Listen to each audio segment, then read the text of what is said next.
Hello, everyone. It's Yogi here. I hope you're well. Welcome. It's Saturday.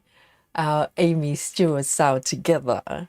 And I just saw bits and pieces just as I came on here about a new Aimee Stewart piece. I don't know what the deal is, but don't worry. We're going to get that all sorted, okay? We're going to have a look together later on. All right, don't worry. All the greatest and newest news in the stitching world, we'll definitely catch up. So, welcome everyone. Beautiful Saturday evening, and thank you for those members that joined me with our first members get together, our back stitching party earlier on. Welcome again, and good to see you. So, today, this is the web of my choice here. And I started this piece maybe about a month ago, maybe 3 weeks ago, something like that. It's by Aimee Stewart, of course.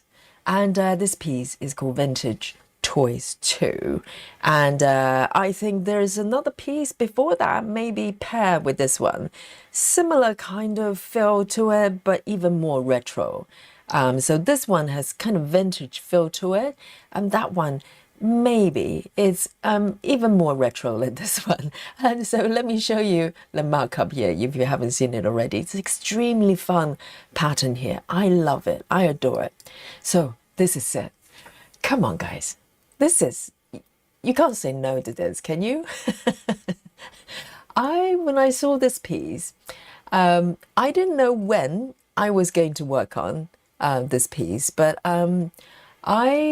I was quite sure in my mind at some point I'll get to it, because at that point I still had quite a lot of patterns I wanted to stitch first. So I got this pattern maybe over a year ago, something like that, and been sitting in my folder. And one day, a few weeks ago, I just decided today is the day, and I just hop on it. And luckily, I have fabric there left over from my Gecko Rouge 1.0. So I thought, well, I'm going to make a good use of the fabric there. So I just started immediately, okay? And we did the starting session together. You were with me, and if you haven't seen it, it's, look up the playlist for vintage toys. Okay, so this piece, let me show you where I am right now. So as I just started really a few weeks ago, there's a little bit on top, okay, but for me this is pretty tremendous. This is a large piece. It's a max color as well, by the way, and so quite an intricate piece. And with this piece I decided to stitch it with Gemma's method color flow, which is more recent sort of version of Gemma stitches. And if you don't know who Gemma is, go have a look at her channel. The channel name is Gemma Stitches, and she's got very unique way of stitching, and I've been following her for years and learning from her. Okay, and definitely you can watch me stitching color flow if you don't know what it is, and I'll try to explain the best I can as I stitch. So in terms of the numbers, okay, let's have a look at the stat here. So in terms of progress, okay, 1.02, quite respectable. I've just gone over to 1%. This is the regular Heaven and Earth piece here. And colors, this is max colors, and it's got the max number of max colors. So the highest number you can go with max colors for Heaven and Earth is 240. So this one is on the dot there, 240. Okay, so this is where I am, and let me start a new sprint. And as you probably know, we no longer play Guess My Stitches, okay? We've retired the game because you guys are getting too good at it. So from this point on, I'm going to come up with new ideas to challenge you. So for now, I'm going to continue to track my stitches because it's fun to know. And at the end of every stream, I'll reveal the number of stitches here, okay? So here it is. Let's come back to this chart here. And I want to say hello to all of you.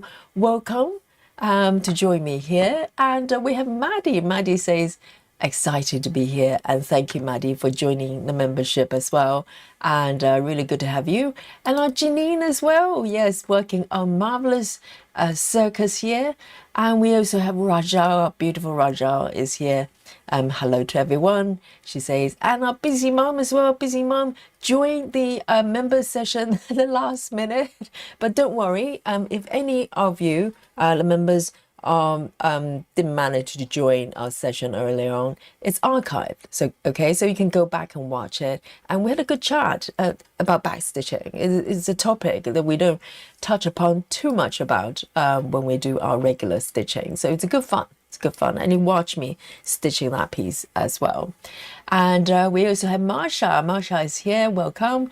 And Wendy as well, and Jacqueline is also here, and our lovely Suzanne is also here, says hi again. And let's have a look, and Heather House is also joining us in the chat here, and Chrissy as well, and Lita is back with us, and Serena is also here, who was also at the members stream as well, and Susan, lovely Susan, is here joining me, and Rachel is also here, and Janine, yes. Oh, yes, I say hello to Janine. And who else have we got here? Scrolling down, and Bess as well, joining me on a second live stream today. And Solar. Hello, Solar. And Laura as well. Laura was doing a little bit of backstitching with Yogi earlier on as well. Well done. And I had a sneaky peek of a quick look on the Facebook earlier on, and I saw the beautiful result of the backstitching. It's lovely, isn't it? It's like magic. It's like cherry on the cake there. And let's have a look. Nikki as well. Nikki was also there in our last stream there. So good to have Nikki back. I was a bit worried, you know, hadn't seen Nikki for a few days. And here we go. And we also have Lydia as well. And Lizzie is also here. And Clara as well. And from Spain we have Amaya, sorry if I butchered that, and says good night from it's Bilbao, Spain. I butcher another name, I'm pretty sure. And Patty is also joining us at this moment. Thank you guys. So here we go. So yes, don't worry, we'll catch up on the Aimee Stewart news. You know, is Aimee Stewart days or anything about Aimee, Aimee Stewart. We're gonna catch up, but let's warm up with a few stitches here, and we will, have a little look at that mysterious sort of markup chart that just surfaced. Okay, so this piece, as I said, let me bring out the work mode there. Is called what is it called? It's called Vintage Toys, okay? And there's another, I think is a companion piece. It's called Wonderama. I think Nikki found that. It's under a different name, so it's a little bit confusing because this one is called Vintage Toys 2. I was looking for Vintage Toys 1, but it turned out it's under a different name, maybe released before this piece. I have no idea. And so I've got that chart as well, that one as well, and I've got it in super size, max color. Okay, so at some point I'm gonna dig into that one. I like these two to complement each other as a pair.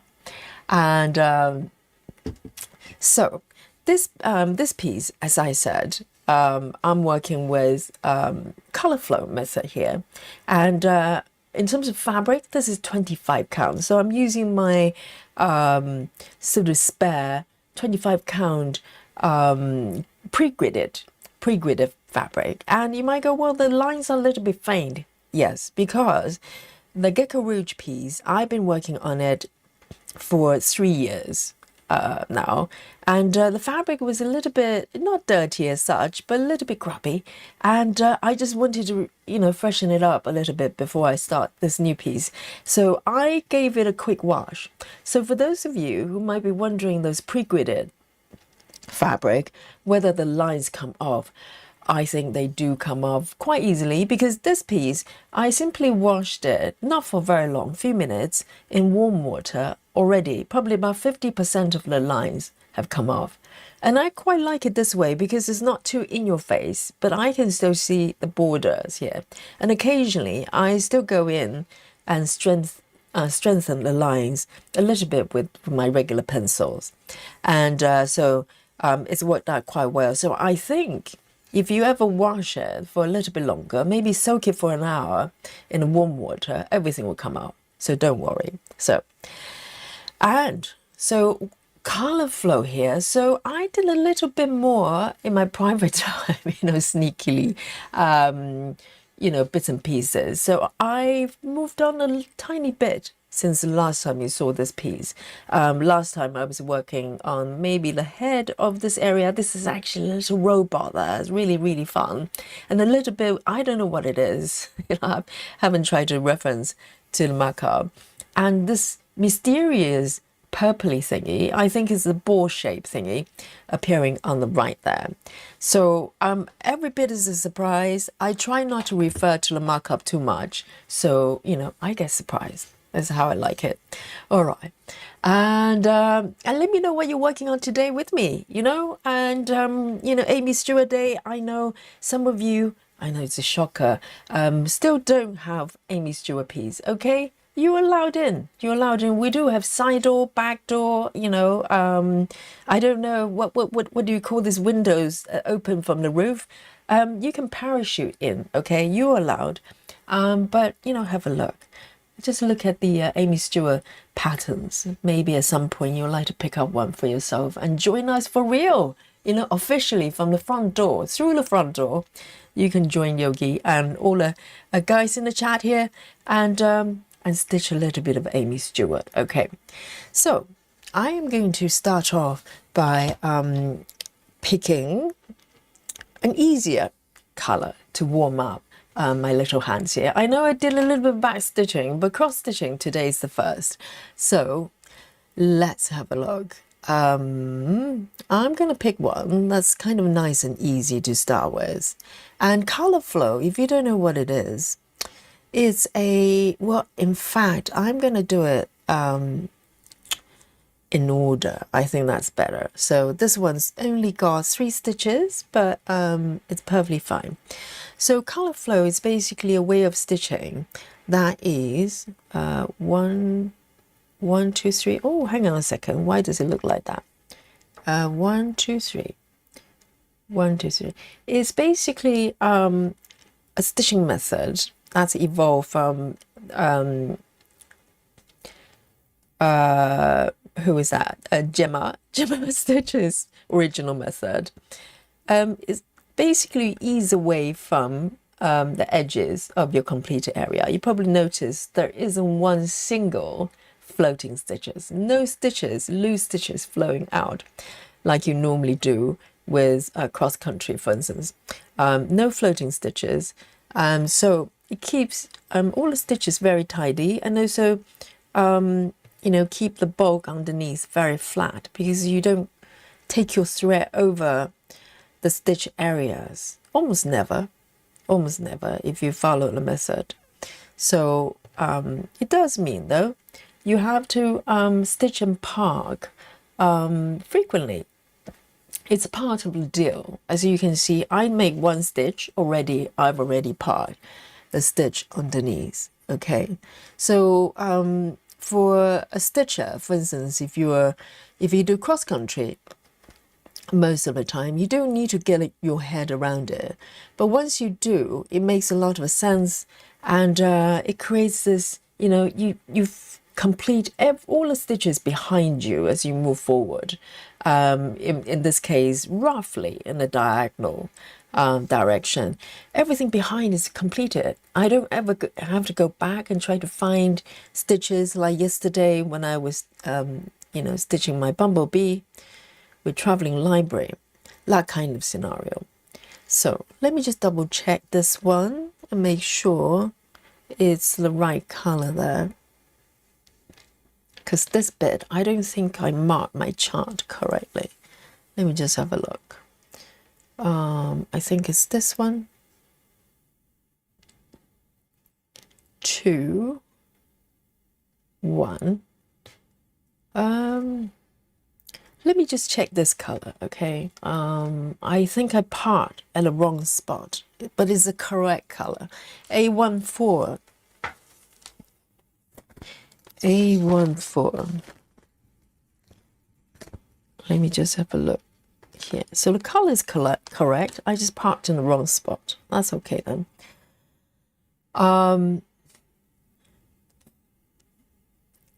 Jackie says, hello everyone. Very overwhelmed by all a hey SAL stuff at the moment, trying to get everything downloaded. Oh, so have you guys got the SAL charts? I wonder. Oh, I see what's happening here. Just one stitch. Because you're supposed to start from the 1st of January.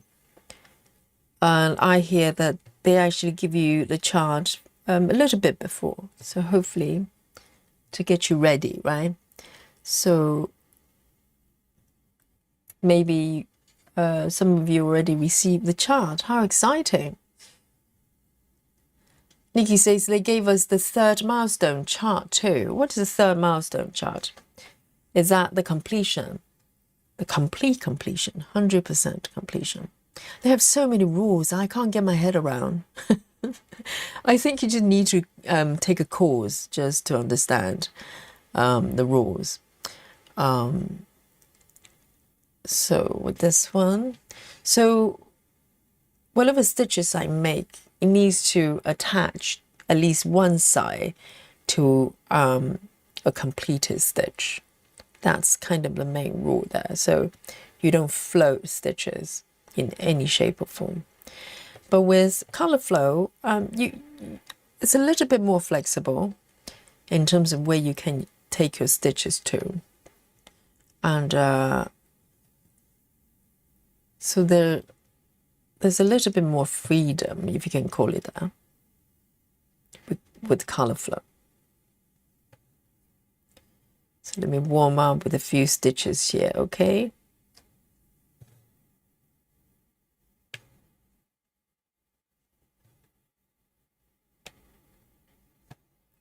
And I'm going to do a yogi move. I'm going to tug this thread here.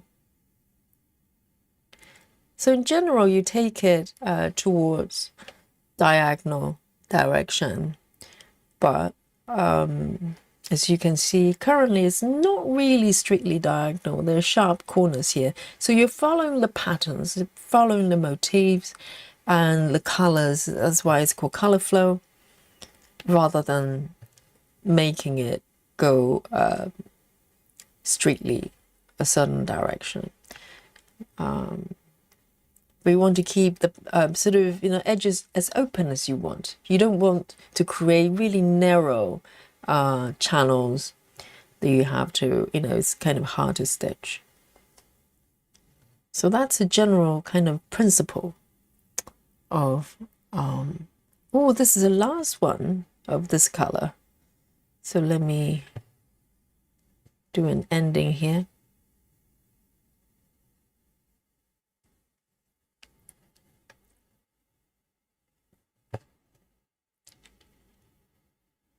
Patty says, I always heard not to use pencil, that the graphite might not come off when washed, might dirty your work.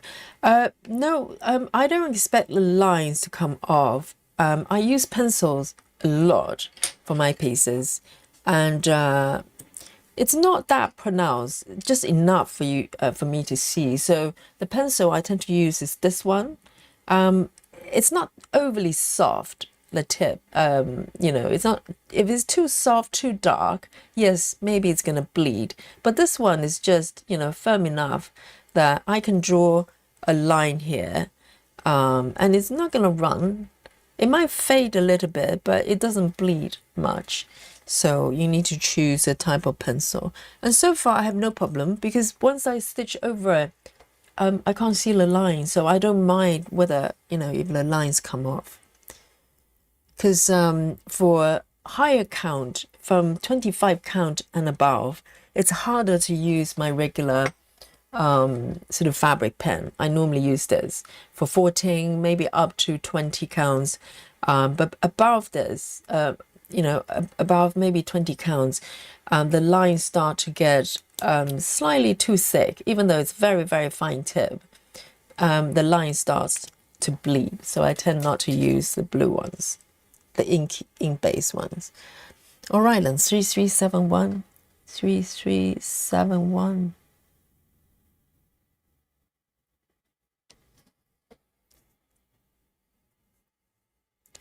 Beth says, I'm loving watching the robot appear. Me too, Beth. Yes, I was so excited when I was stitching the top of the robot there, and I couldn't wait. I couldn't wait.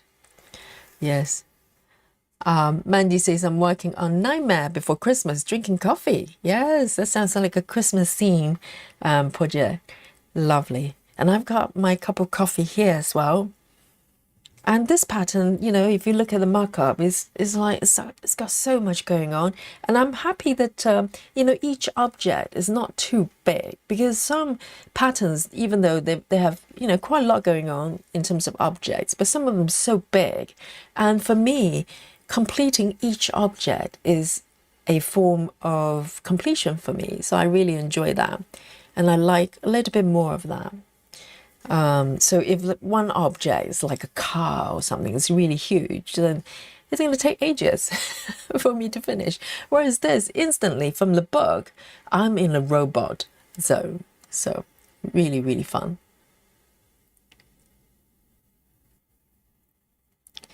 Right, so the new chart from Aimee Stewart is just a surprise gift, is it? It's not the one you have to win. Right, we will have a look at that in about 10-15 minutes, okay? Well, you're not going to miss anything if you haven't seen it already. Jackie says, yes, Yogi, they gave us the SAL chart plus the milestone chart, and Aimee won lots of download. What is the milestone chart? What does that mean? So we're not talking about the one you have to earn. I'm trying to think. Milestone chart is... So I'm trying to work out the rules in my head. It's like, you know, trying to work out some sort of, I don't know. It's intricate. So with the SAL, guys, if you're not familiar with Heaven and Earth rules, you know, I'm about to give it to you in terms of how the SAL works. And if I get it wrong, just shout at me, okay? It's taken me months just to figure out how it works. And I think this year you get 12 charts, and they're kind of around a mini size charts, Heaven and Earth mini size chart. And let me do a little bit of this one then. And you can pick one out of 12, right? I think it's 12. And you pick one and pay them $20. And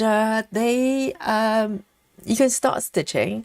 And in terms of rewards, if you do one page, you get, what do you get? Oh, you get Aimee Stewart mystery chart for this year anyway. It's slightly different from last year, right?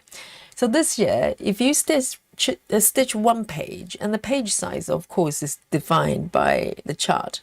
You do one page, you get the mystery chart by Aimee Stewart. I think that's probably the biggest reason majority of you are doing it. So you pick one you like, and you do one page, you get the Aimee Stewart chart at some point in the future. And then if you do 6 pages, what do you do? Yes, if you do 6 pages, that's very close to completion. And I think the mini page, mini chart might have about 9, right? 9-ish. If you do 6, you get all the charts from the SAL. So initially you have 12 to choose from.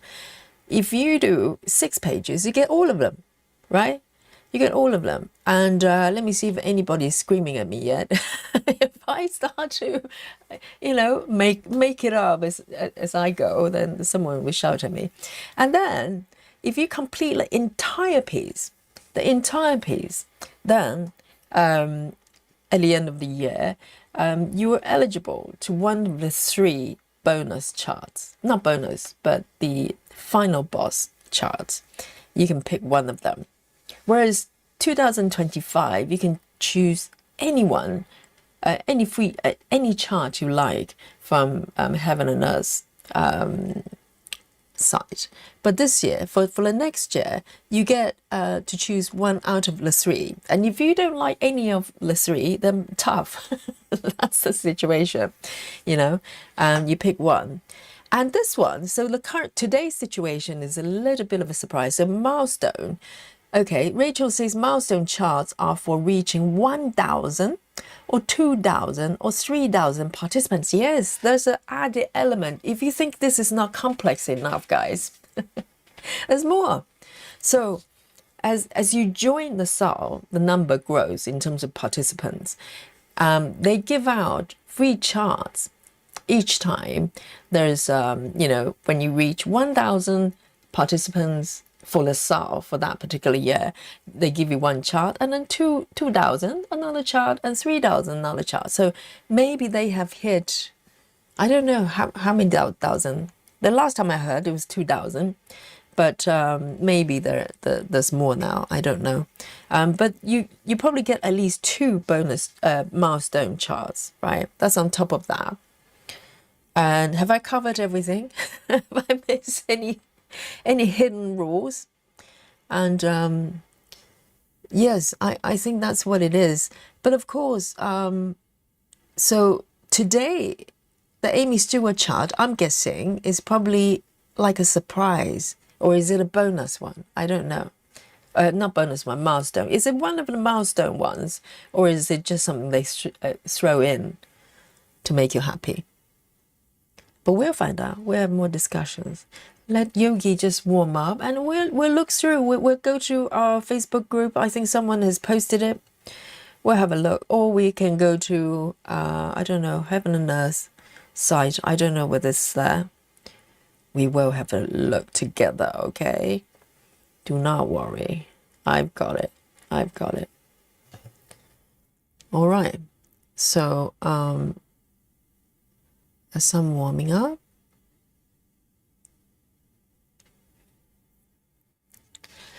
Chrissy says, Yogi, they actually changed the rules regarding Aimee Stewart chart. Anyone who signed up for SAL, they send it to us with a SAL chart. Really? So the chart today is the mystery chart.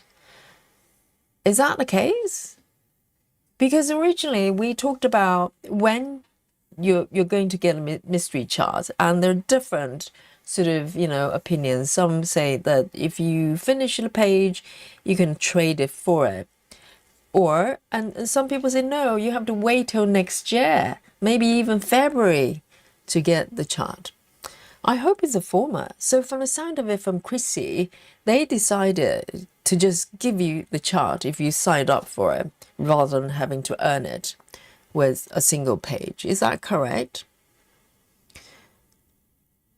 In that case, that's a little bit better, but it means you don't have to earn it. So you don't have to stitch that one page. Yeah, because we looked through all the pieces, all 12 charts together live here during one of our streams. And it's kind of, I know some of you are taken, by some of them. You like some of them. But there isn't one that's kind of, you go, wow, I want to stitch it. 934, let me just do one more stitch. And we'll have a look at the chart together, okay? I'll get your opinions on that. 934. 934. Let me pick. So get your power drinks ready and get your snackies, okay? 934. We're going to do this together. 934. Even though I'm not joining the SAL, I might as well be, because I hear so much about it. And I know that I'll be seeing a lot of webs on our Facebook group and see the progress. So I'm excited, you know. I don't have to do anything, but but it's just fun to watch. Fun to watch. All right then. Let me just do a few stitches of this one. And I'll get the browser set up, okay?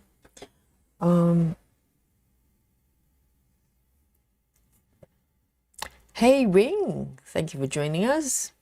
Nikki says it was a surprise. We were supposed to do a page to get it. Ah, so they scratched it. Okay, so it's not a milestone chart. That's separate. Not because they hit 3,000 or 5,000. They just decided to give it to you. Okay. What do you think about that then? Do you prefer that or do you prefer to earn it? Because I know, you know, the SAL stitches are they like their goals. They like their deadlines. So I don't know whether there's a plus or minus.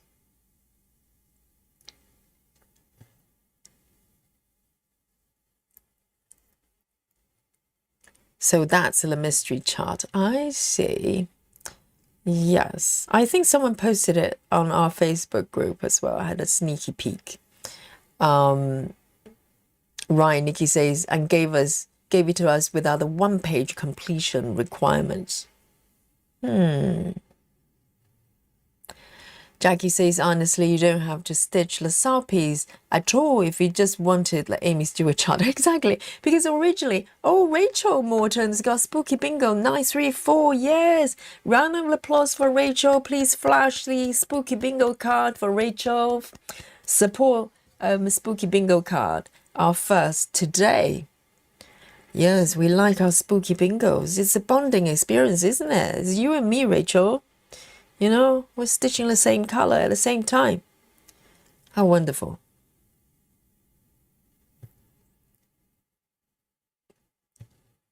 Yes. Bingo card. Bingo cards from Busy Mom. Yeah. This is for you, Rachel. Round of applause. And here we go. And new members, if you just joined very recently, okay, we have members only special emojis, as you can see here with Spooky Bingo. We have Dolly, you know, which is my my co-host, and and I'm working on a New Year's edition of Dolly, okay, and Dolly for all seasons. We have many Yogi move as well. That's my move. You can steal it. That's yours. So we have special emojis for members. All right. What is going on here? I just made no, I have not made an extra stitch. Well, maybe I have. Doesn't matter. These colors are so close. I can get away with it. I'm going to fudge it, okay? Already I'm fudging it.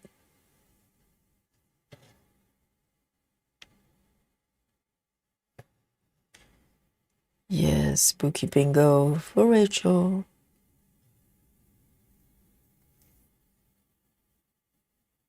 All right, then. Let's have a look. I think some of you just can't wait now. Let's have a look at the pattern, shall we? I know I'm not doing, even if you're not doing LaSalle, you're probably interested in Aimee Stewart. Talking about that, hang on. Yes, Susan is just saying, Yogi, your co-host has been missing in action.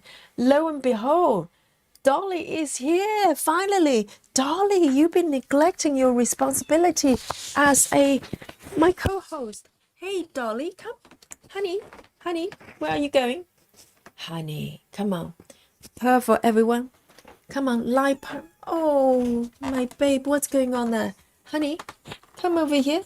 Where are you going? Oh, darling. Yes, she's having a mood hit there. I don't know what's happening. I think she wants to go out. Hang on a second, guys. Let me open the window for Dolly. Otherwise, she's going to be complaining for the rest of the stream.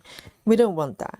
And hang on. Let me just mute the sound a little bit because I'm going to open a window. It's going to be a little bit noisy, okay?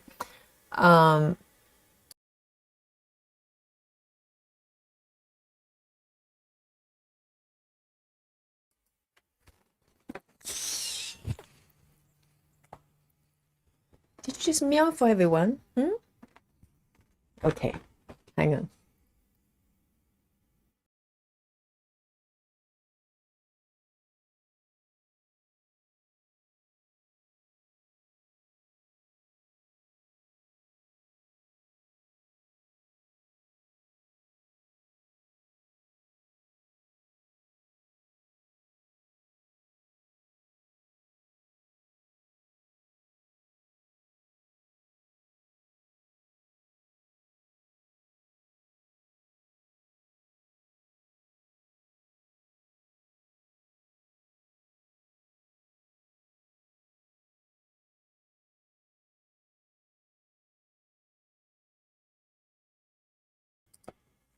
Okay, so mystery solved.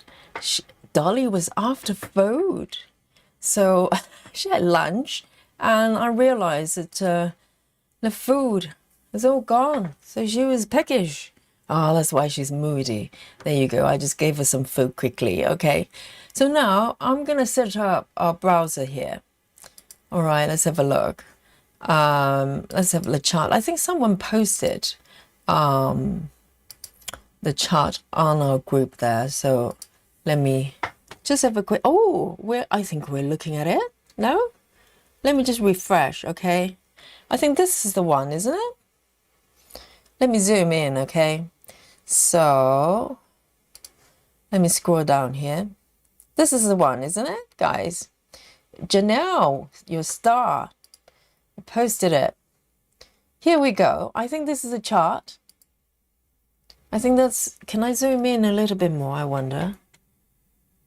A little bit. Right. What do you think, guys? Oh, did you hear the little meow? Yes. She was having a mood there. She was saying, I'm hungry, mummy. You know, get to work, you know. So, yes, this is the chart, guys. Is it? Janelle says, this is our Aimee Stewart SAL piece. You don't have to stitch a page to get the chart. Sanctuary of stitching. Yes, I heard about the theme. And so this, it doesn't look very Aimee Stewart. Do you not think? It looks more like her husband's style. Have you seen, is it Lars Stewart? He's got a piece, he's got a flower shop.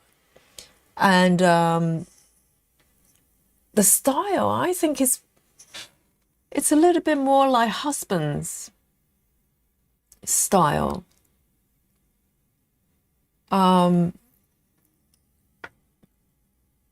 Yes, Susan loves it. And Laura says, love the book. On the left says hate. Really? Oh, yeah, that's true. At the bottom there. There. Can you see it? There. At the bottom left. Yes, this says hate. Oh, so it's created specifically for Hayden. Lizzie loves it as well. Jackie says so many details on the chart.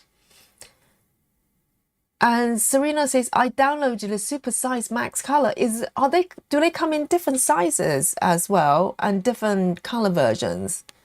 So do they give you all of them? So Lizzie's going for super size max colors as well, and Nikki as well. Can you choose all of them, or do you have to pick one? I wonder. And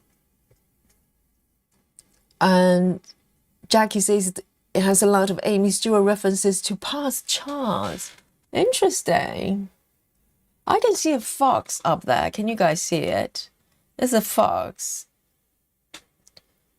One of the finished product, there's a fox. We have a lot of fox lovers. And there's some mushrooms down there, some magic mushrooms. And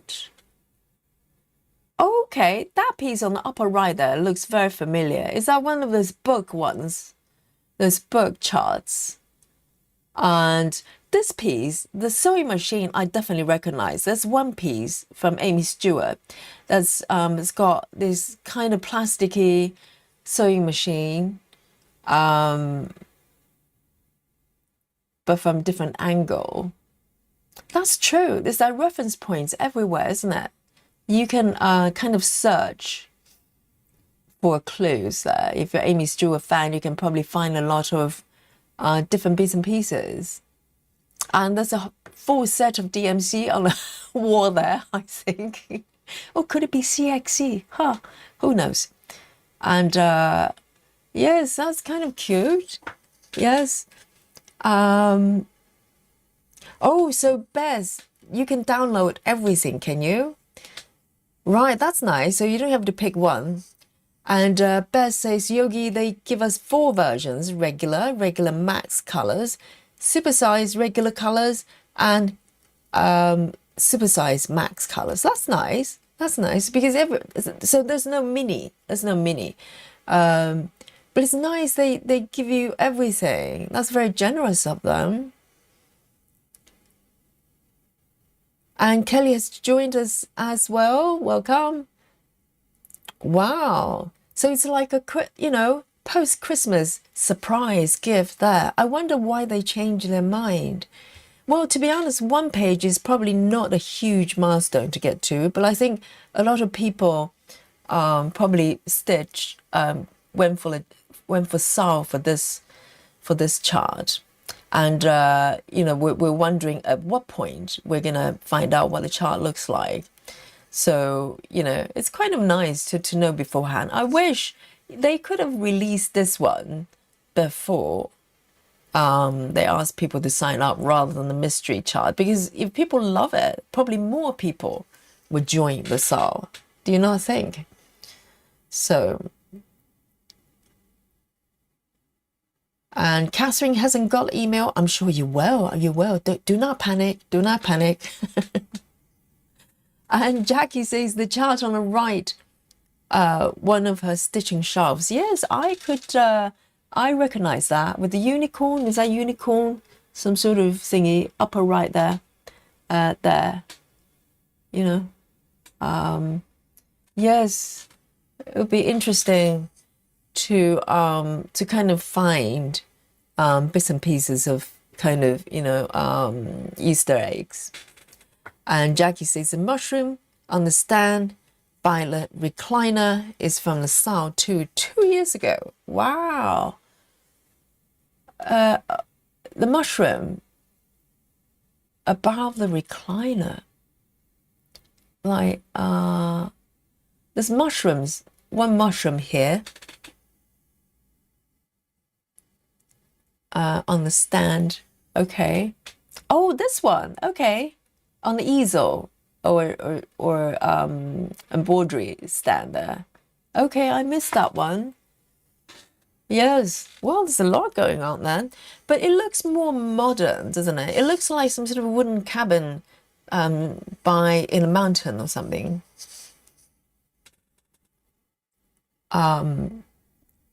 The floss war, yes, it's a full set of DMC master set. And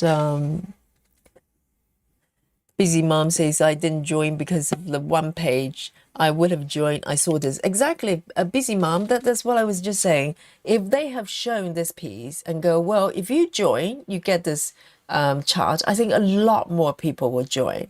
You know what I mean?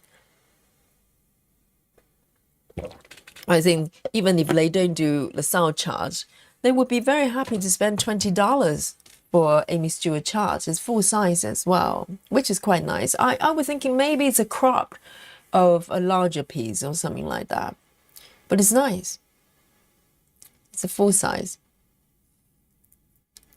Laura, okay, so that's a good point. For those who have not received the email, it's probably in your junk mail because it happened to Laura. Laura says mine was in my spam folder.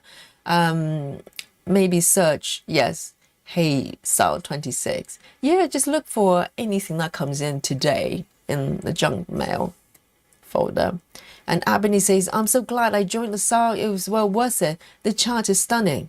That's good. Ebony loves it. And Vaduhi as well says hello. And Nikki says, maybe you can get it the year after it's to purchase. I think they float this chart as exclusive, isn't it? Yes, the fox on the wall.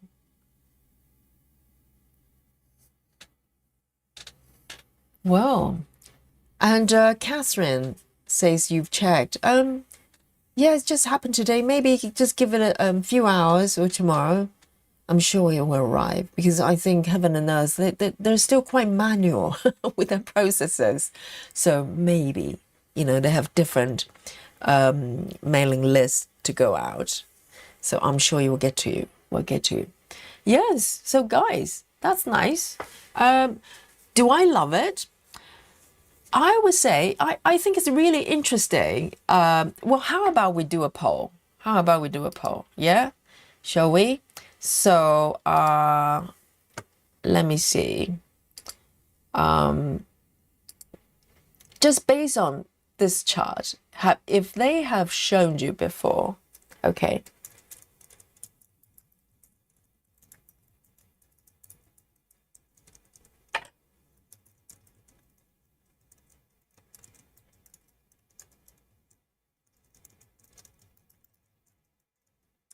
Let me just so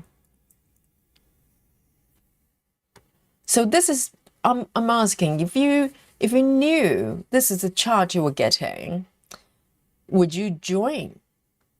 And how do I do this? Because I want to know for those who have not joined, would you have joined based on this? Okay, how about this?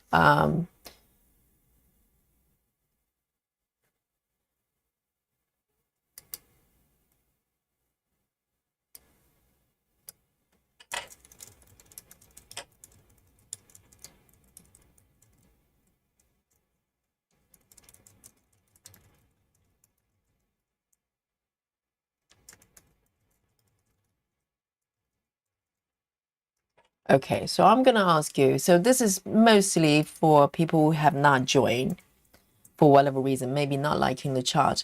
I'm asking for those who are not doing SAL. Hey, SAL. Let me type it properly, okay?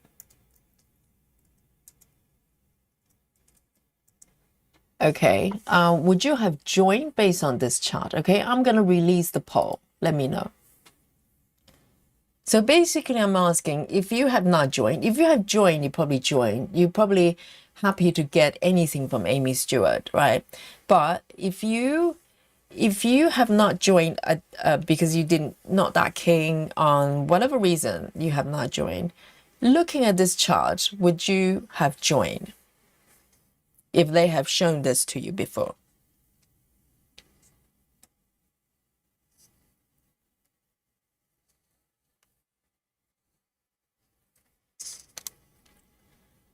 Maddie says, absolutely, I would join. So Maddie, have you joined?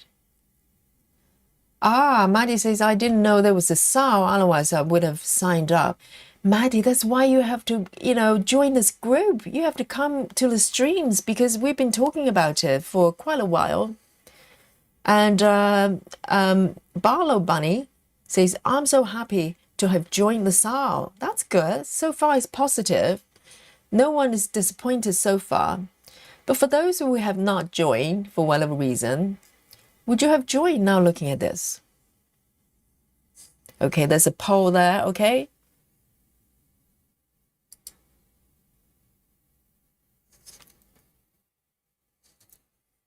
Or maybe still a no. Let me know. So basically, with this chart, you don't even need to stitch, make one single stitch. Marsha says, I envy your tech savviness, Yogi. You're so clever. Which bit? That I can release a poll into the wild. Yes, it's very easy, actually, Marsha. Do not get fooled. Yes, it's just, a couple buttons. Rachel says, I like it, but I don't love it. So no, I would not have joined. So Rachel Morton. She says, I already have enough huge charts that I love. I want to stitch. That's fair. That's fair. And the Starless Stitcher says, I really like the colors. Already have other charts I like more. But I'm really going to love watching others stitching this. So that's from Starlet Stitcher. And I also have seen a couple of comments saying they're a little bit gutted. If they have known, they would have joined. Sola says, I don't join because of the cost. I have a lot of charts waiting for my love. Fair. Maddie says, I don't have Facebook. No, Maddie, you can just come to a live stream here. We talk about SAL quite a lot. You know, anything heaven and earth we talk about. All of the biggest and greatest news in the stitching world. And Ring says, it's not my favorite Aimee Stewart chart, but I'll still stitch it eventually. So you have joined the chart, joined the SAL. Patty says, I can't find a group for the SAL. Do you mean the Facebook group? Heaven and earth.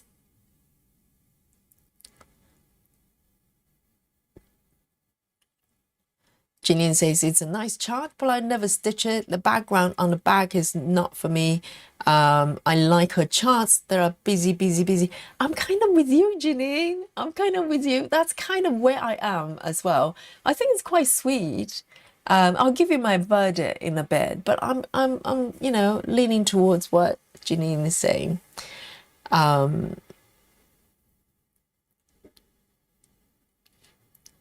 Suzanne says, I love it. Maddie says, are there more SAL going on 2026? I think this is the year-long Heaven and Earth. If you're referring to Heaven and Earth chart, SAL, they only do one a year. And I think the deadline has passed. So Patty says, where do you sign up for the SAL everybody's talking about? I think the deadline is gone, isn't it? I think the deadline was sometime in December, mid-December. And I think at that time, if they have shown this chart, maybe more people would join, or maybe less. Depends on whether you like it or not. Ah, okay. Lizzie says the Facebook group for the SAL is for those who have joined the SAL. I think this is for SAL participants only. But they have a separate group. That's Heaven and Earth group. All right then. Do I love it? Okay, so I read some of your opinions, and let's have a look at the poll here. It looks like a middle split. So the question is specifically for people who have not joined, and 24 votes we've got here, and 46% says yes. So that's half of the 24 votes. They would have joined, okay, and the other one, 54% says no. Okay, so it's about half. So it managed to persuade at least half of the stitchers here in the chat here, watching the stream, that had they known this, you know, have they seen this chart, they would have joined. So that's a good sign. So I am going to end this one. I'm going to ask a different question, okay? This one, you probably know what I'm going to ask. So this is the reverse, okay? I'm going to ask you,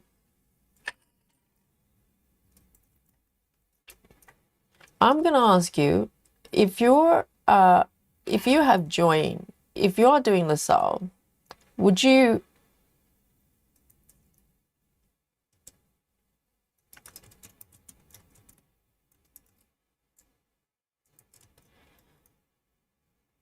so how do I phrase it? Would you have changed your mind? Have changed your mind if I'm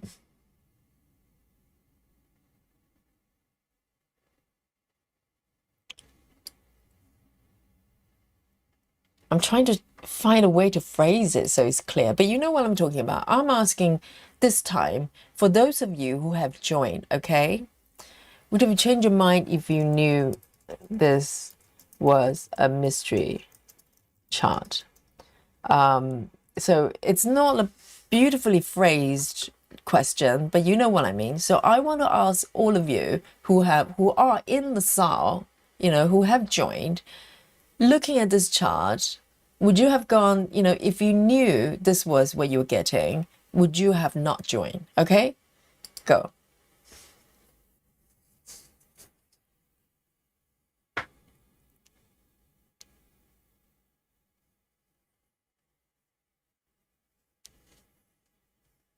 So I want to know if someone say, well, actually, I wouldn't have joined if I knew this was what I was getting.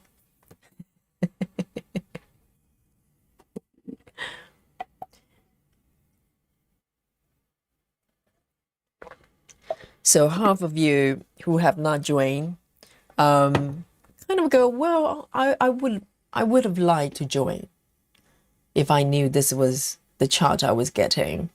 But for those of you who are already in, already signed up, are you going, well, actually, I would not have done it if I knew this was the one? Because I know quite a lot of you joined the SAL because you wanted this chart, right? So this was, for some of you, be or an end-or chart more than anything else.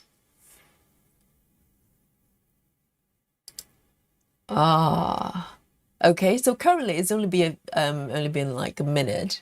10% say yes. I was expecting 100% says no. No, I'm happy. This is the chart I wanted. I'm not disappointed. But at least 10% of you says, nah, I wouldn't have bothered. Interesting. I'm going to leave it up there for a little bit. Okay, you know what I'm asking. So if you're already in the chart, in the SAL, you've joined, probably mostly for this chart. Are you kind of going, not too sure? Be honest, okay? Is it anonymous? Anonymous. No names, no names. Nikki says, oh, regarding the SAL, Nikki says, maybe they will open it up. Seems like they change everything up every year. Yes, I think it's interesting view because now people have seen this chart. Some of them probably go, oh, I wish I have joined. So now it's a very good opportunity for heaven and earth to go, well, maybe we extend the deadline a little bit. Okay, maybe you have a slightly, we still have a few days to New Year, right? So it's not like it's a marathon, it's not a sprint. So even if you start a few days late, it's all right. It's a marathon. So yes, I'm sure they'll probably get more business, right? Jalabania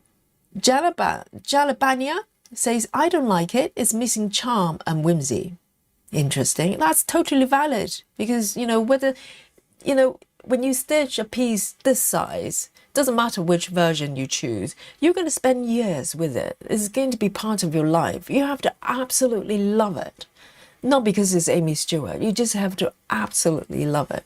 So it's a gut feeling, right? If you're not feeling it, it's not there. So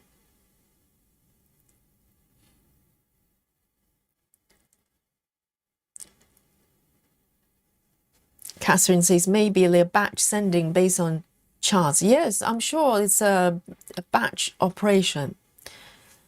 Ring says, I'm doing the stoned cottage. I've got my chart with third most popular, the stone one. Is that the cottage? Yes, I remember that chart.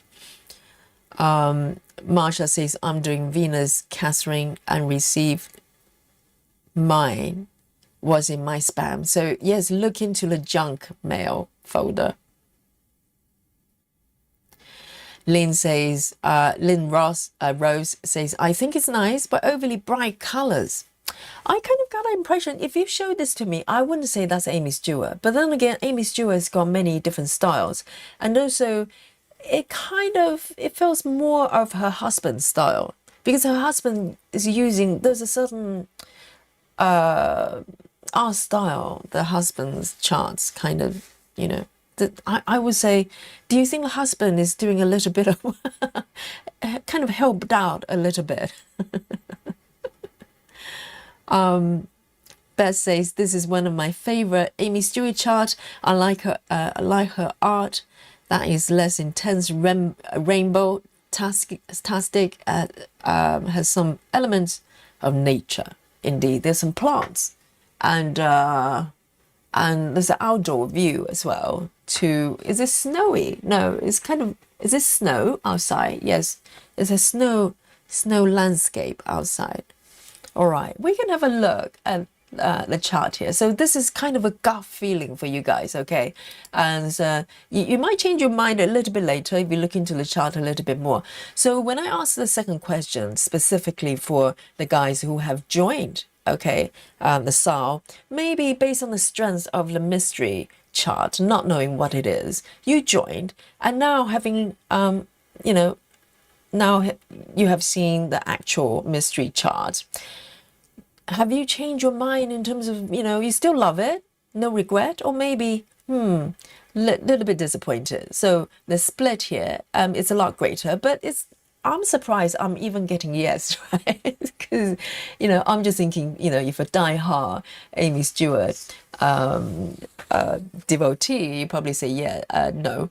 But we have 14% out of 28 votes says yes, I probably would not have joined. Interesting. Yes, so the chart persuaded about 50% out of about 30 votes there to want to join, but kind of, 14% of the people who have joined for this chart perhaps going, I wouldn't have done it. Interesting. All right, then. Thank you, guys. I'm going to end the poll here. So this is very gut,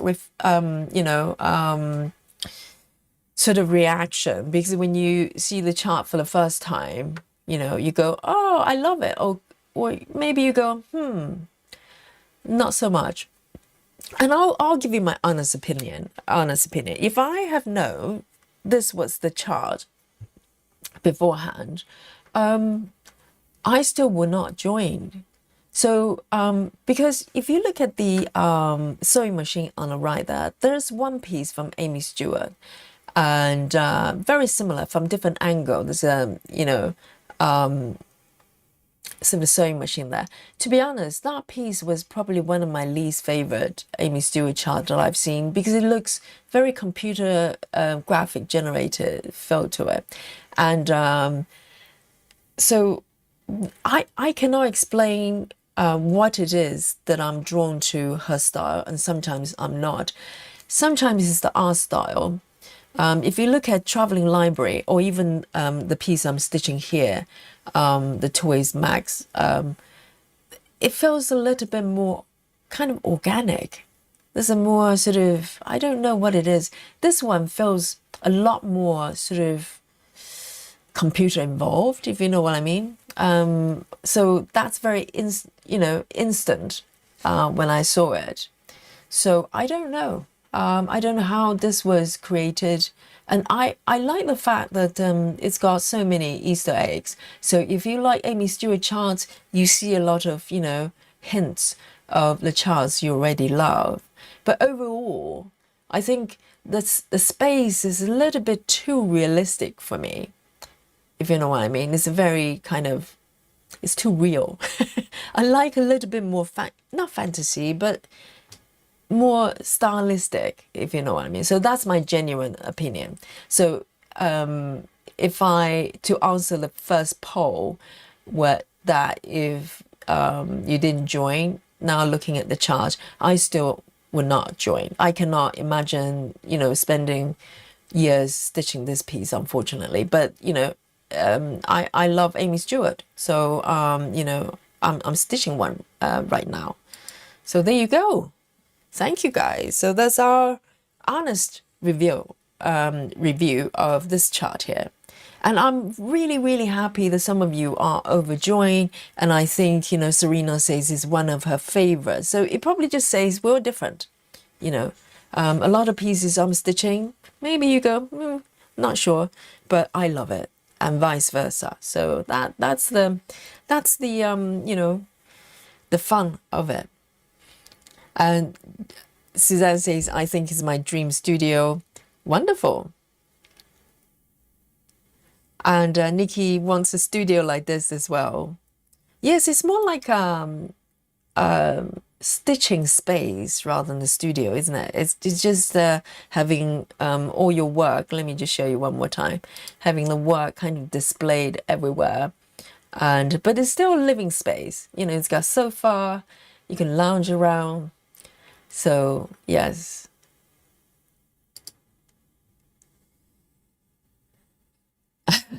Suzanne would need a loom in there. Nikki says she should do a stitching shelf with the items. Nikki, you're reworking on the stitching shelf as well, aren't you? So this piece probably speaks a lot for to you. So there you go. But I'm glad. I hope they open up the SAL for a few more days, but because I think, you know, some of you might want to join as the result of looking at the chart. So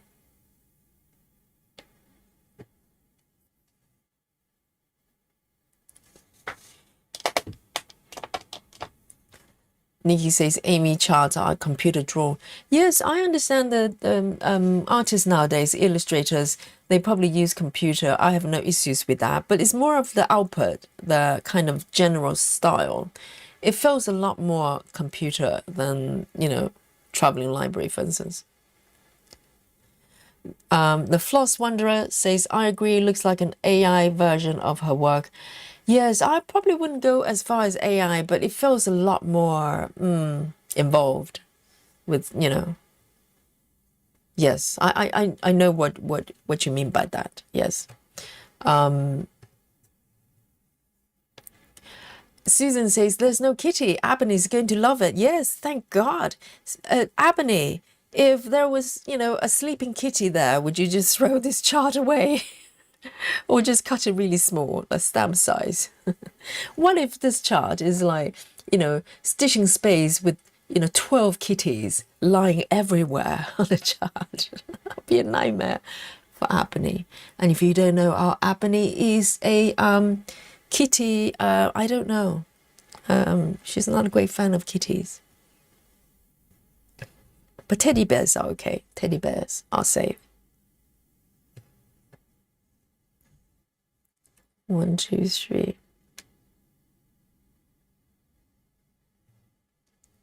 But I think it's a lot better to just show people what they get, you know. So unless you're so confident that everybody's going to love a certain chart.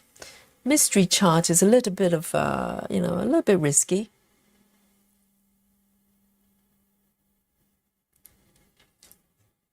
All right, I'm going to do, and this is Aimee Stewart chart as well. Look at this, you know.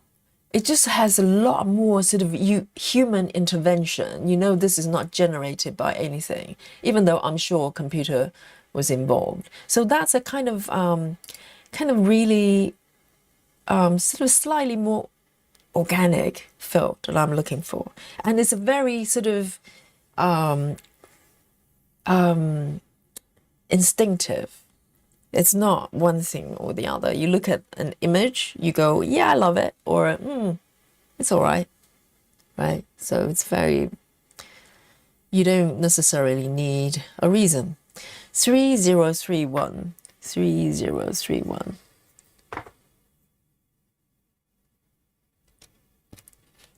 Just one stitch, my goodness. 3031, yes, this is max color.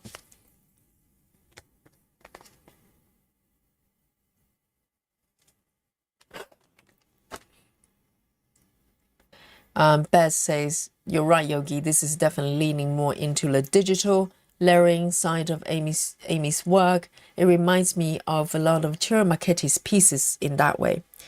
Yes, I have no issues with using computer as a tool, right? This is, you know, 2025 we're talking about. But is how do you make digital art human? And I think ultimately that's what we appreciate about an artwork. So, you know, it's the balance in between, isn't it? And I think Aimee Stewart is definitely capable of keeping the kind of artistry, the human artistry going, because she's created so many pieces that I simply do not mind what she used to create the piece because they're just beautiful. You know, traveling library for one.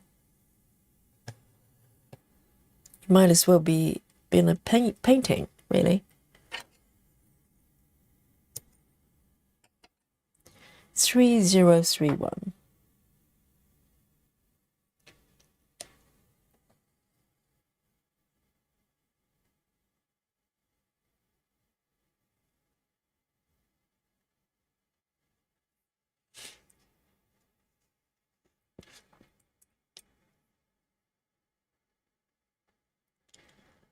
Aimee says, if there was a cat, I would be gutted. I was so relieved there's no kitty. I know it's pretty close, isn't it? Because Aimee Stewart's work very often there's a cat. I think if it was Chirma Kitty, definitely there's going to be at least one cat. Christy says it feels more like cut and paste piece rather than something from scratch. Yes, I don't know how it was created.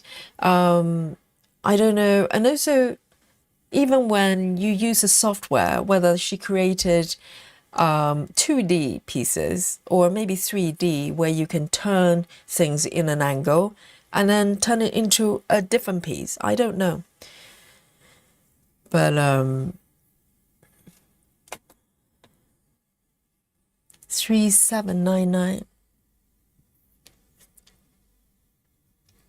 3799. But I'm looking forward to see whips from those of you who want to work on this piece. So what do you think, guys? For those of you who love this piece, right? Aimee Stewart piece, and also doing the SAL, which one are you going to be working on first? Any one of you decided, no, ditch the SAL piece, let me just do this one? If that's you, wave your hands. I'd love to see some whips of this one.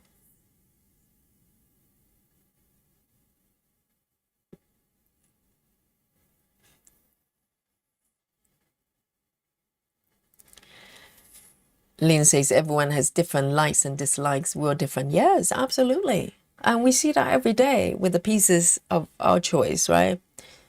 Some people stitch calamari. I don't know, you know. That happens too. Calamari lady and all that. No names. Nikki. Name and shamed Nikki. And, you know, Nikki loves it. So there you go. We're different. Whereas over in this group, you know, calamari is banned in general. It's a violation of a group policy. So there you go. We're different. Absolutely.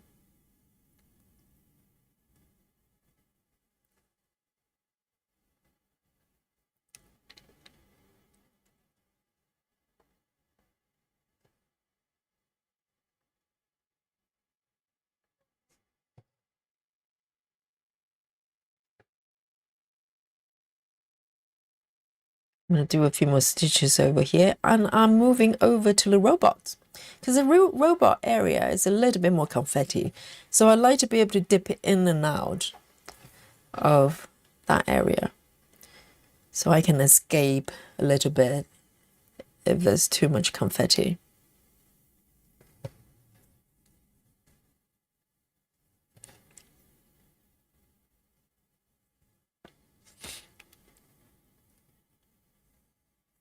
Nikki says, I have to confess, I'm not into kitties too, but Dolly's cute.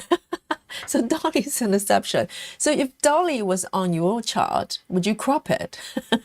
I'm sure, but Ebony will probably crop, would definitely crop Dolly as well. But Nikki, would you? Dolly is cute.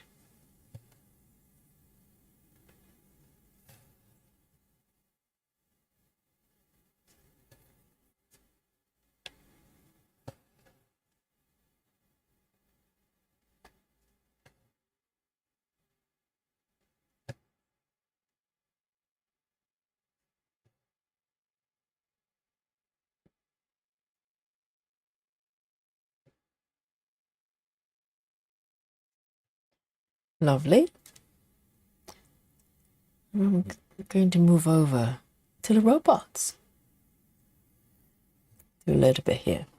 And also there's bits kind of emerging from the back as well. I wonder what that is. I don't want to look at the mock-up.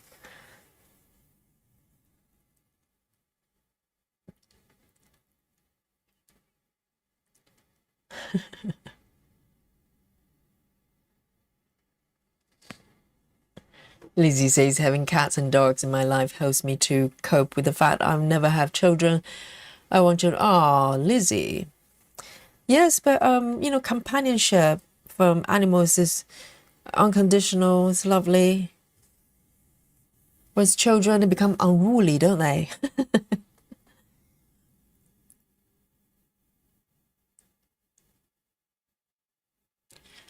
Let me do this bit here.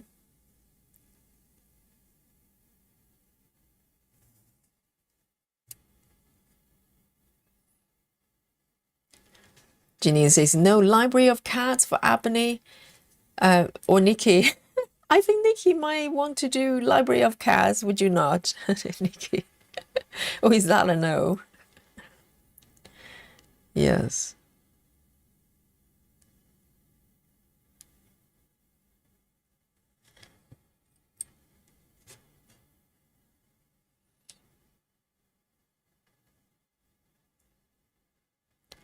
Beth says there's something very special about those shelf star pieces. So much fun to stitch. There's so many things happening, and traveling library is similar.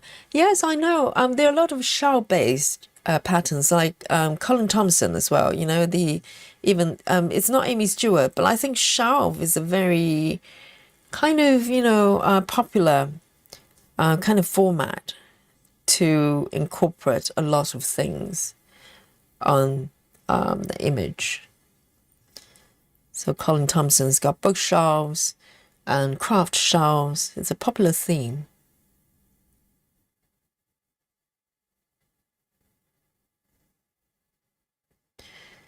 One, two, three. 1, 2, 3.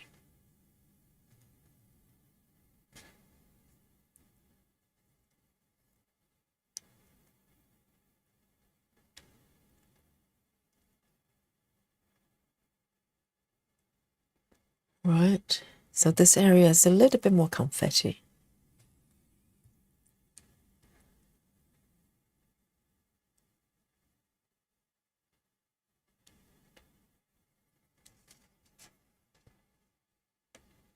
So this color is 317. 317. Nikki says no library of cats for me. Nikki, what about library of octopus? Library of calamari. How's that? Library of seafood. Nikki, is that for you?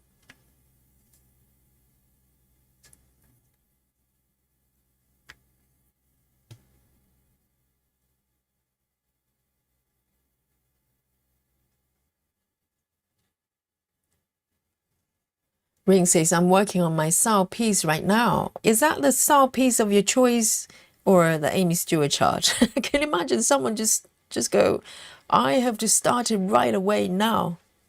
And you can if you have master set, you know. And talking about master set, those of you who have downloaded it from the Facebook group, so I released the newer version of my floss card template. So I noticed a couple of people saying that they have issues downloading it. I wonder why, because it's the files are shared via Google Drive. Okay, so if you have issues, maybe some of you have some idea why that is. If some people click the link and cannot open it. I think if you have a Google Drive, which you should do if you're on YouTube, you should have a Google account and you're already logged in, so you should be able to open it. So I basically put in a Google Drive and share it. That's it. So maybe some of you know why, then you can help those who cannot download. So you get the full set of master set with the numbers pre-populated. One set for DMC and one set for CXC. So there's some tiny differences. You know, it doesn't matter if you get mixed up, but I think CXC set, I built it using the list I have for my CXC set. So I think it's a 448 colors? 448 colors. So a little bit less than the full set of DMC. And I also added the first 35 numbers. So with CXC, you have to buy the first 1 to 35 separately. But you have the thread cards there ready for you if you do. 310. And the CXC is more extensive.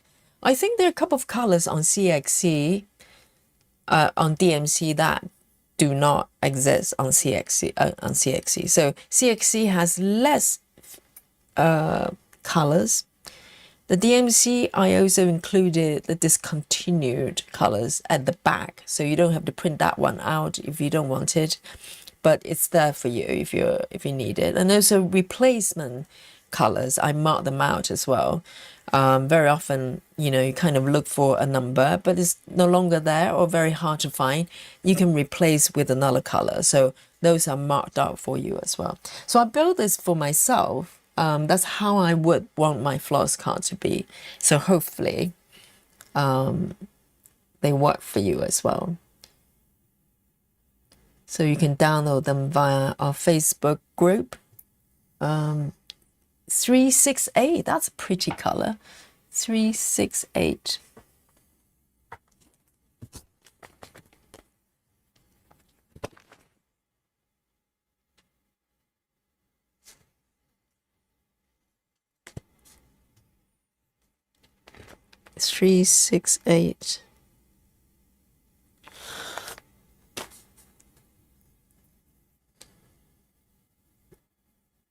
Jackie says, I love cats so much. I can't comprehend this. I know, Jackie. You know, all the cat lovers like scratching their head and go, how can anybody not like cats or dogs? I know. We're made differently. You know, it's a bit like that. But then again, if you love spiders, right? If you love spiders and watching people screaming, running away from spiders, you probably go, why is that? They're so cute. It's probably a little bit like that. Not comparing cats to spiders. Alandra says, I don't think I'll start my SAL piece at all anytime soon. I signed up for the Aimee Stewart piece and I do love the skulls. Alandra, I want to do them, but I love traveling library more. So you're going to focus on traveling library. But the thing is, the SAL piece, it doesn't mean you have to start right on the dot from January. You've got a whole year to work on it. And particularly now, you don't even need to rush for the one page to get Aimee Stewart chart. So you can start in December if you like. You can start your SAL in December. Lynn says, Yogi, I stitched a photo of my mom. It did not look like her. Then I moved on. It was stunning in sepia. What is sepia? So you charted a photo of your mom and did not look like her. Why is that? Did you look at the markup first? So you stitched the picture of your mom, but it did not look like her. Then as I moved on it, it was stunning sepia. I don't know what sepia is. You need to explain.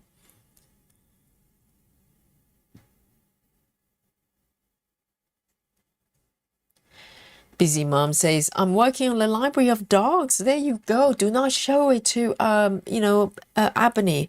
So I don't know what Nikki feels about dogs. I'm too afraid to ask.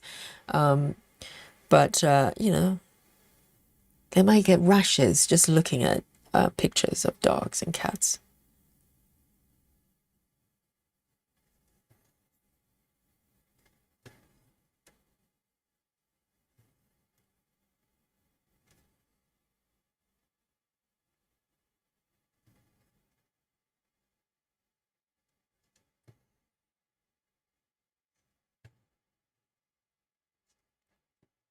All right. So you can see no floating stitches. I'm just easing away from the edges, and it's actually quite a nice way of stitching particularly confetti area, because you're not building, you're not creating boxed in stitches, so you're kind of just moving forward all the time without having to look back, and everything is really nice and even. Because a lot of times if you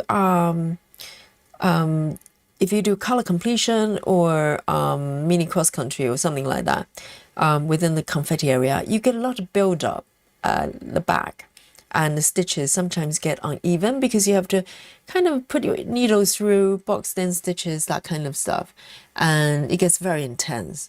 Whereas this way of stitching is nice and even. You're just easing away, just like with every single stitch that you're doing. So it's quite nice. It's quite nice.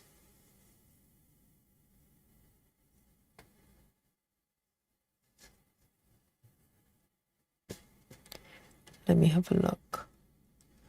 So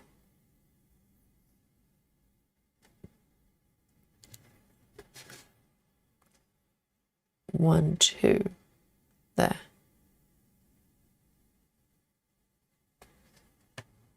The only tricky part is if you have a lot of part thread, like this area is very confetti, quite a lot of part threads. Sometimes when you try to park it somewhere, you know, if the parking location is underneath somewhere amongst other part threads, can be a little bit tricky. But other than that, you know, you're just easing away from the edge.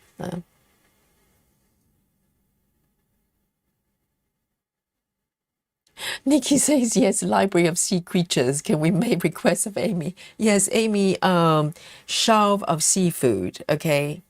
Or different types of calamari, you know, different species of calamari. For Nikki only, because no one else is going to stitch it, okay? Just for Nikki.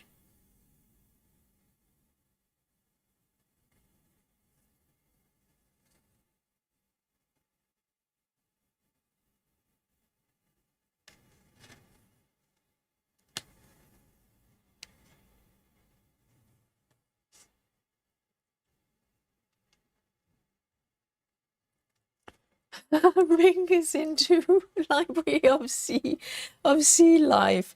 Oh dear. Ring is dangerous. Yes, you and Nikki get a room. Hey, 6. Beautiful yogi move there.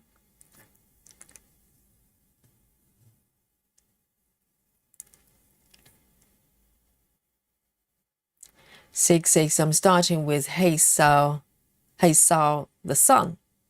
Oh, that piece. Yes, I remember 6 was very, very drawn to that. I think it's a painting, isn't it? Or some sort of a sort of built-in thingy in a church somewhere. I remember 6 posted the origin of the piece. And what do you think about the new Aimee chart? Because we're looking at it earlier on together.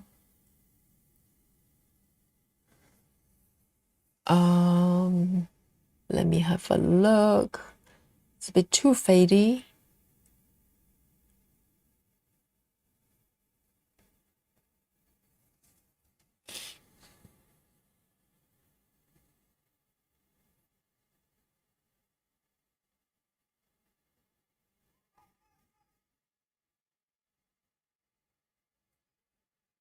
Nikki says, I finally got my CXC cone yesterday from AliExpress, the cone 310.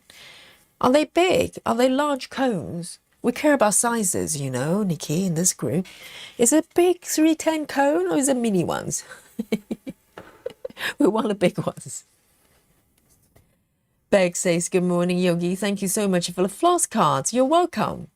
Yes, I created them for myself and I share them with you. That's how it goes. I hope you enjoy them.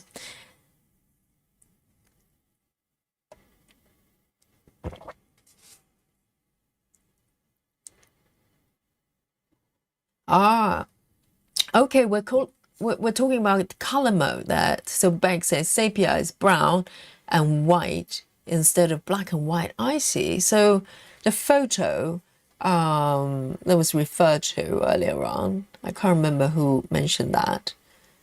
So I need to scroll back. So I presume it was probably black and white. Oh, Lynn. Yes, Yogi sepia is all browns. Interesting. Yes, I think it's quite brave for people to chart themselves based on their own photos of loved ones or whatever, and to stitch it. I would not dare charting my mom's picture or even my dad's and try to stitch it. I'll probably sobbing all the time, just sobbing all the way. I would not go there. Right, Susan says Sepia's color range, really old photos. Yes, I think I get the picture. Yes, yes. It's kind of slightly fadey old photo style. Oh, just think about stitching that.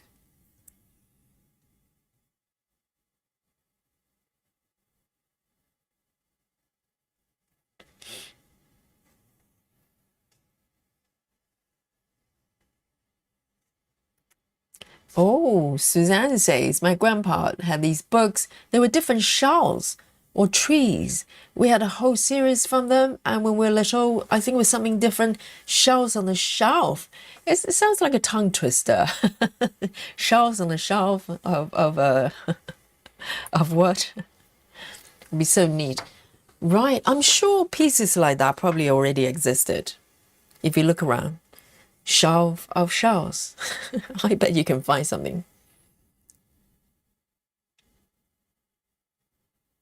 All right.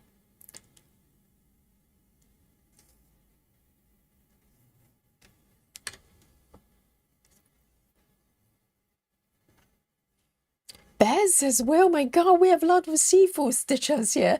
Bez says, I'll absolutely jump into a library of sea creatures. Really? What about sea snakes? Eels? And great white with big teeth. Really? Cozy stitching, hey? Really cozy. Ooh.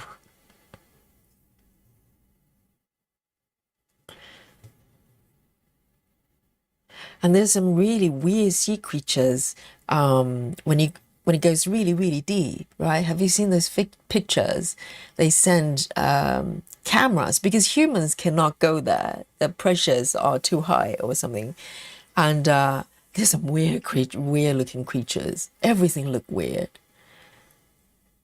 How about a shelf like that? Would you like it? Just mysterious creatures from the deep sea. Dun, dun, dun.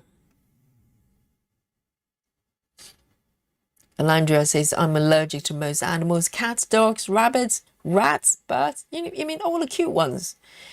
And Alandria says, I study zoology and have kept most animals as pets. Some might call me a masochist. So, Alandria, if I remember correctly, you have some creepy crawlies. Is this snakes or spider you've got? Yes, no, it's spider. Oh, maybe I should have mentioned it because someone posted a picture of a huge spider in a Facebook group and it was removed later on. I don't know why. Maybe they just got scared. Yes, but I remember the topic was started by Alandra mentioning that she's got some, spider friends. Are they as cuddly as Dolly? Hey? Can you hug a spider to sleep? Oh, Catherine has found the email. Oh, wonderful. Crisis averted.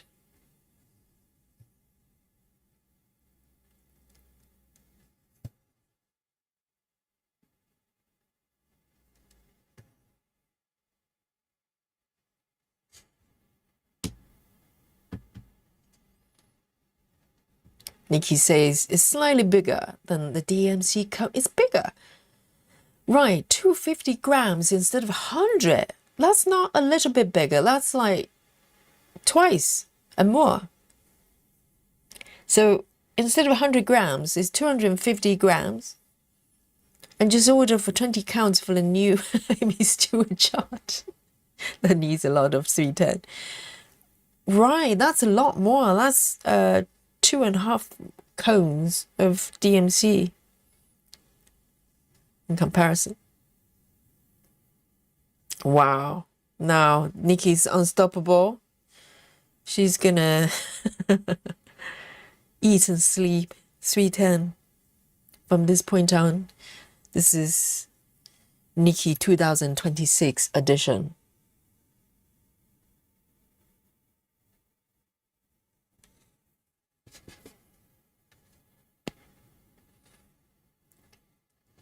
Suzanne says, I'm starting my project now. I'm kind of regretting doing it in 10 stitches. I wonder if I want to do color flow. Well, you can give it a try. If it doesn't flow, no pun intended. If it doesn't flow, then you just switch to something else. It doesn't matter. You're not losing anything.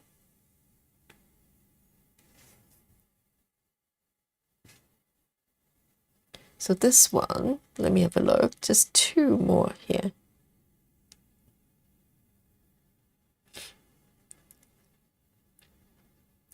Sig says, this is my first Aimee Stewart. I like it. More excited to start the sun. Yes, I know. Sig is in love with that piece. I remember the post. And it's so nice when you're so in love and so drawn to a pattern, a piece you want to stitch. That's beautiful. And that's how I want to feel about all my patterns, you know. I don't want to stitch something because it's novel or it looks interesting. I literally have to love it. I have to love it because I'm spending, you know, so much time stitching it. I want to love every single stitch.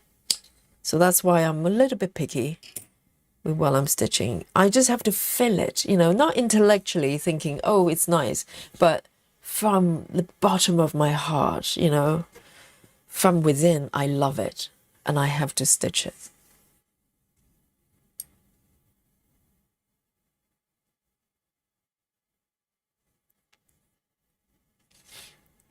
And Catherine loves the sun as well. That's wonderful. It's quite beautiful. I wouldn't be able to stitch it because of the color scheme. It's probably too similar, the entire piece. My mind will probably just just go insane. But, you know, I wouldn't mind having it on my wall, if you know what I mean. 954, 954.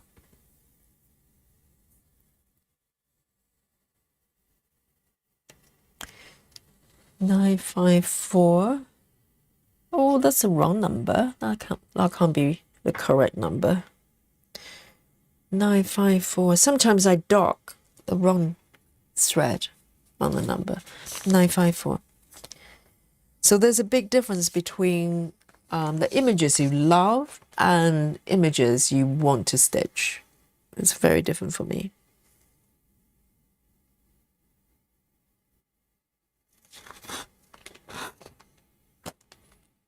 Alandria says, yes, I have spiders, stick insect, and a Scorpio. I also have a cat, Puss, Puss, my cat. Greeble, Sally passed away in August. I'm very allergic to the spider. You're allergic to the spiders and you have spiders as pets. Right, all right. And I don't think cats and spiders mingle that well. I've seen Dolly chasing after spiders.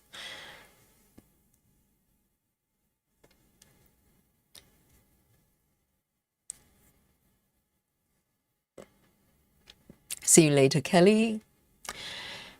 Landria says no snakes, but I use an iguana. Oh my goodness, all the creepy koalas. Guinea pigs, rabbits, dogs, deer, chicken, ducks. Elandria. I think Elandria has a mini zoo there. Is it open for local people to come in? It's like a petting zoo. You can pet the spiders.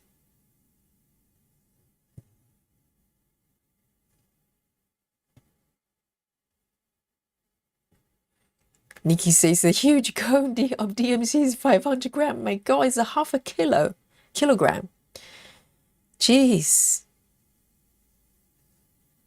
It's a lethal weapon. Imagine. When you buy floss by weight. that's Nikki for you.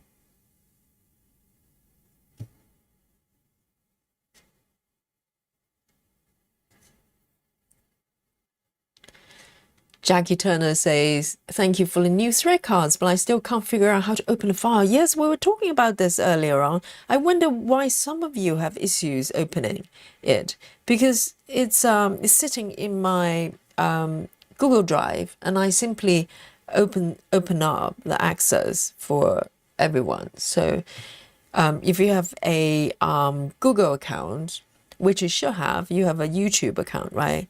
That's a Google account. Then you should be able to access the drive. So I don't know if anybody knows the answer, because I don't.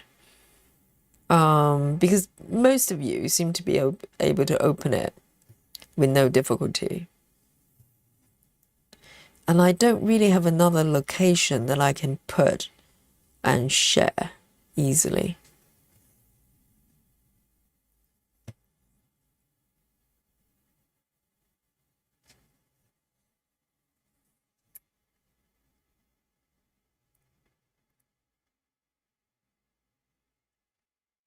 So I'm just going around the edges and just slowly filling up.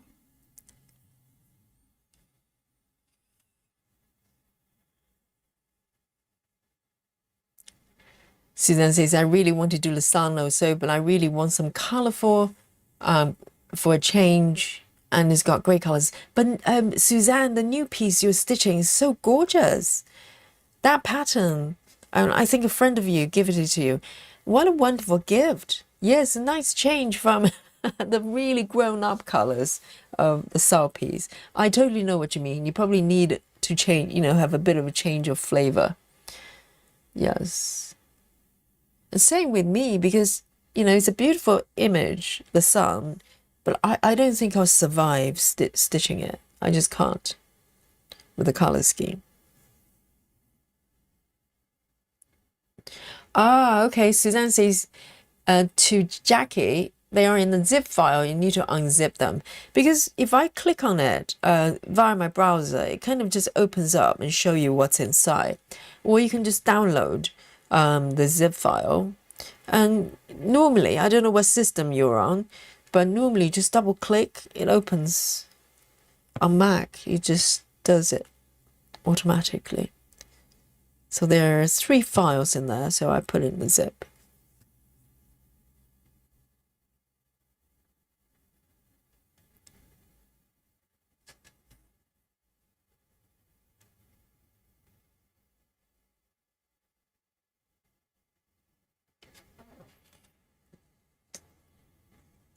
Nikki says, I stopped filling my drinks on the beach piece, stitched it because I was testing 32 count tent with CXC. Was that piece 32 count? I thought it was slightly larger. Hang on, guys. Let me just go grab some water there. I'm going to just mute very briefly.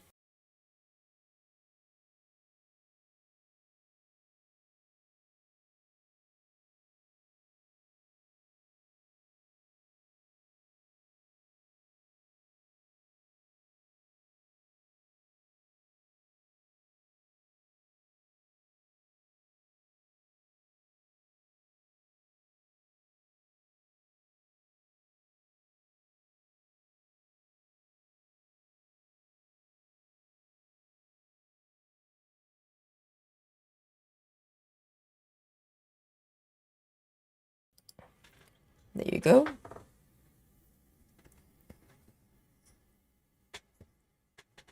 Yeah, but Nikki, you managed to stitch it. So it's you have the will of steel, whereas me, I'll probably give up. Let me go over here and park over here.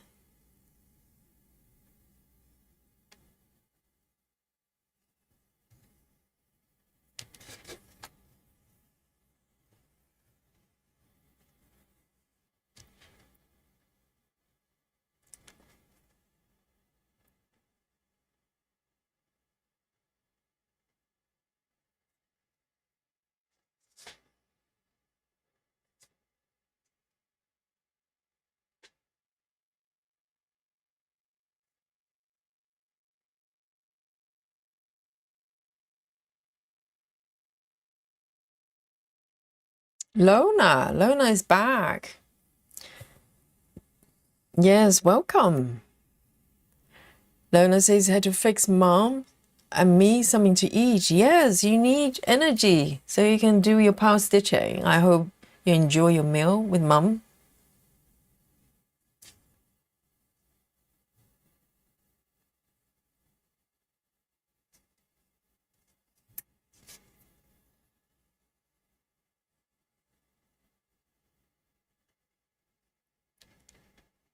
Suzanne says, okay, so yes, Catherine is feeling that, yeah, I'm pretty sure it's not AI generated. And you're referring to the Aimee Stewart piece, right? I'm sure it's not AI generated because it's incorporating a lot of elements of her own artwork.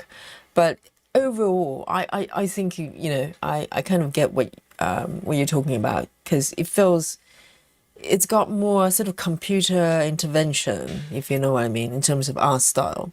Maybe that's a choice. I don't know. Maybe it's deliberate.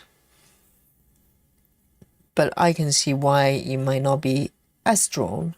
And same here. I think I'm in that camp as well. 640. 640.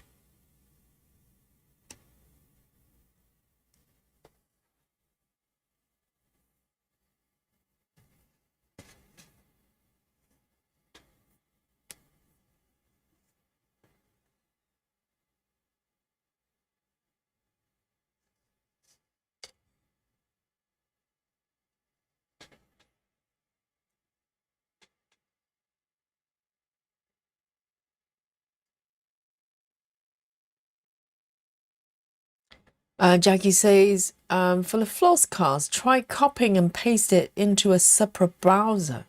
Do you mean the link? Yes, I think for most browsers, doesn't matter what device, you should just open it. It's a PDF. So, not PDF. It should unzip it and show you the PDFs.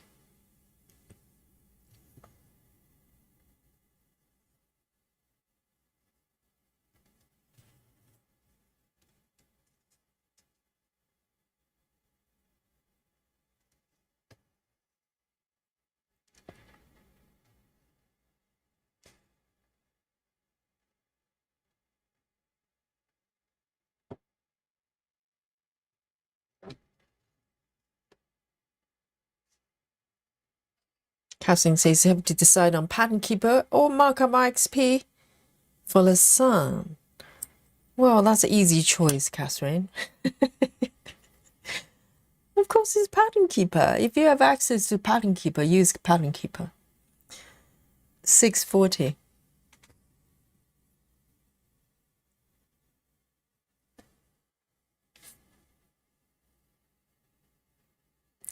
Hello, Rose. Welcome.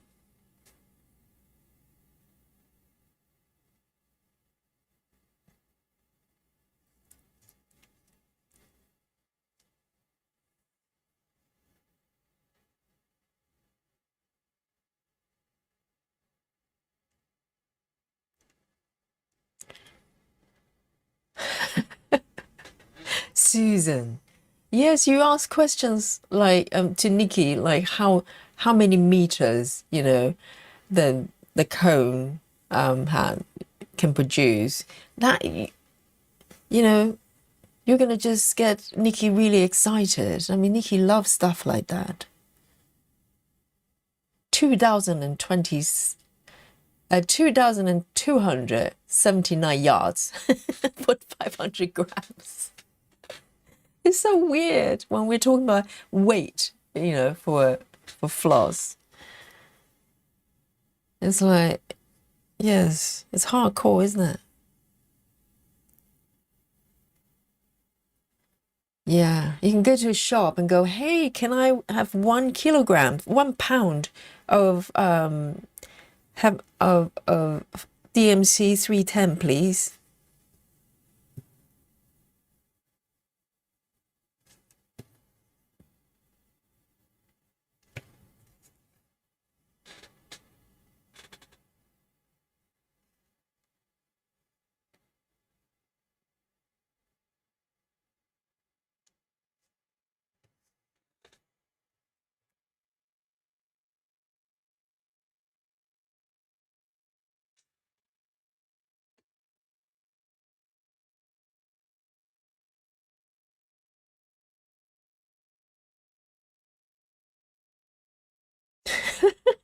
He's doing sort of Rain Man style calculations. Oh, do not encourage Nikki.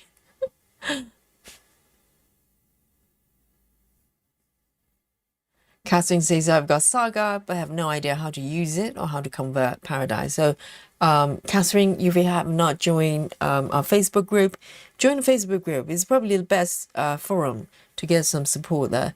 A lot of members will be happy to help you. So there's a conversion process that needs to happen. Hey, Rose. Hello, hello. Good to see you.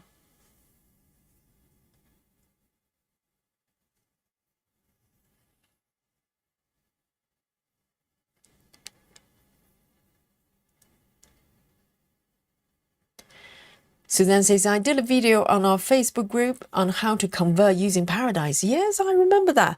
So all the useful information on our group, I pin them under feature. There's a feature section. A lot of people don't know. If you just tap on featured and let me see, and just browse through, there are a lot of useful stuff, and you should find videos from Suzanne as well. She's done some brief tutorials on how to convert the files. And if you still have trouble, then just, you know, post something out in a group and you should get help from that.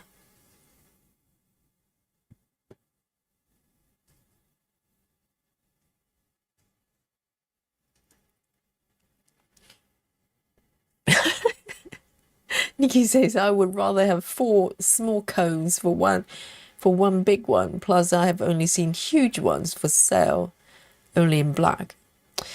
Yes, I mean, Nikki, if you want to know about cones, ask Nikki, okay?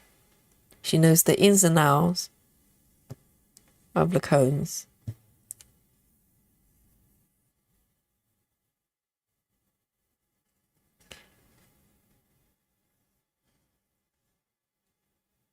One, two,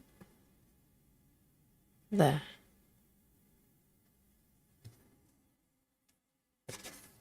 Wow, a lot of color changes.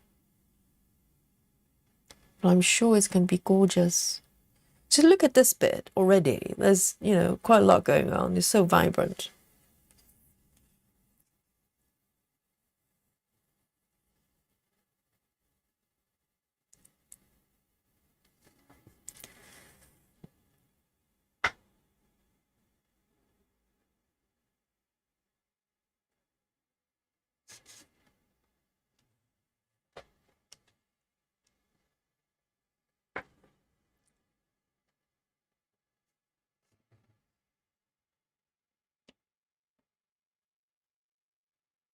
And I really hope the situation with Saga on Android is going to be resolved very soon. It's a great app. It should be open up to more people.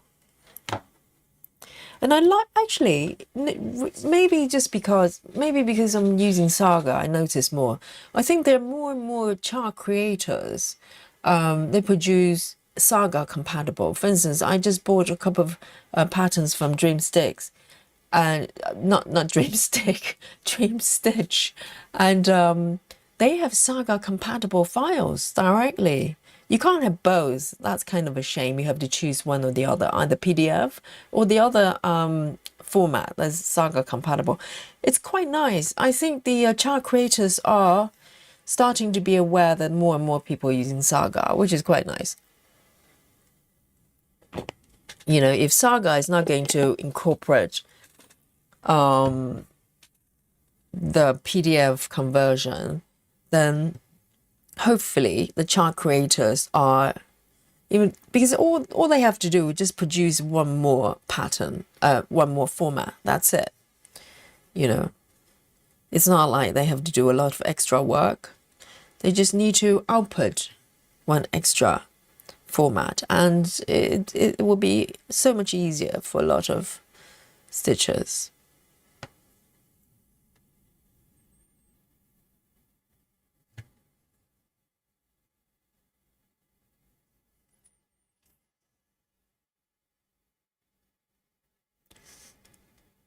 Nikki says, we're cross-stitch nerds in a way. Yes, there's small nerds like me and mega nerds like you, okay?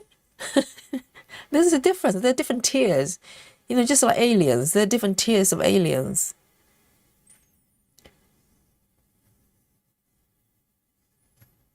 There are different tiers of nerds. If you want me to calculate how many meters I've got in the scan or cones, I'll probably just lie down and just close my eyes and pretend that I've fallen asleep so I don't have to think about it. All right.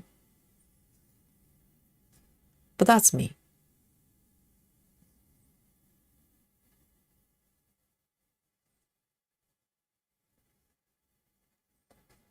Ooh, this bit is very tricky.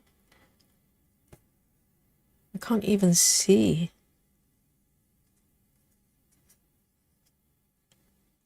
One, two.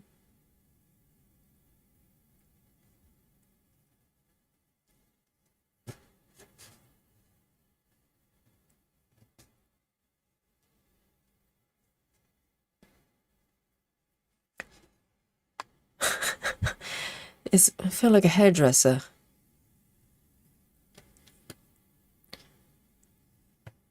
All right, that's better.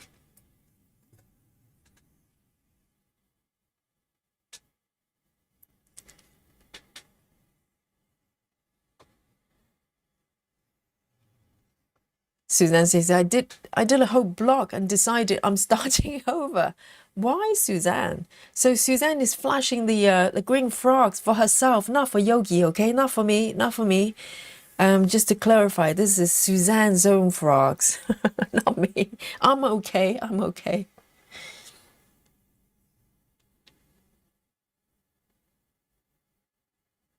Oh, Suzanne says, doesn't matter, you get both anyway. Really? But I had to choose before I can put it in the basket. So I haven't got them. So maybe that's why.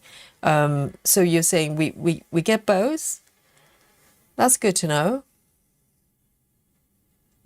Because I'm thinking, you know, if one day I'm going to switch it to Pattern Keeper for whatever reason. So they give you both anyway. So I don't know why they ask you to choose.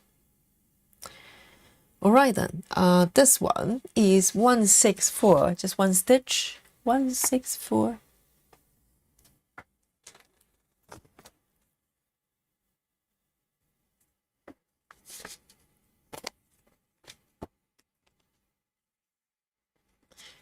One, 6, 4. A little green one.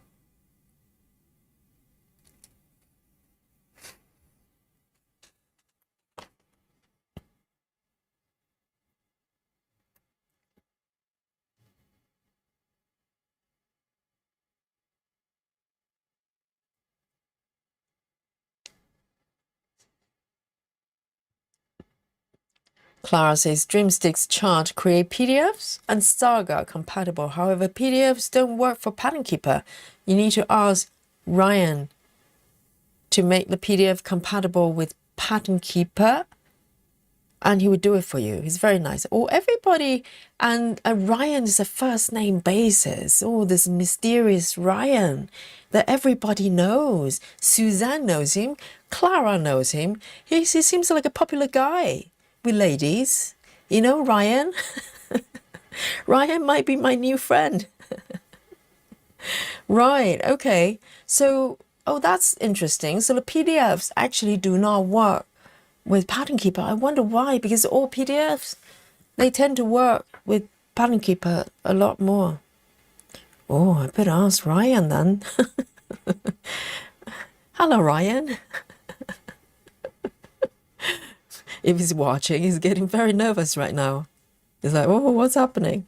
All the ladies want me.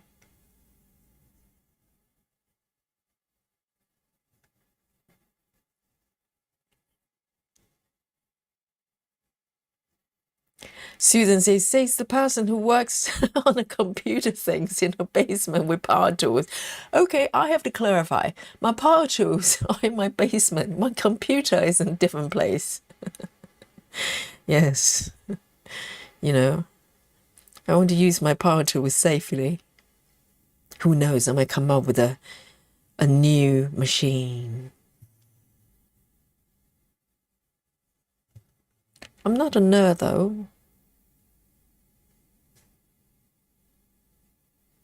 Baby nerd, you know, not mega nerd.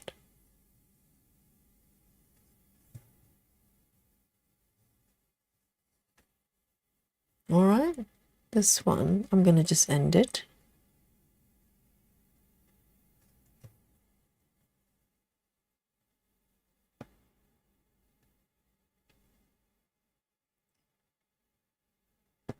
So there's a robot here. I wonder if there's a baby robot on the side.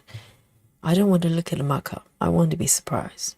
I like to guess as I'm stitching and figure out what it is. And most of the times I get it wrong, but that's part of the fun. 164, 164.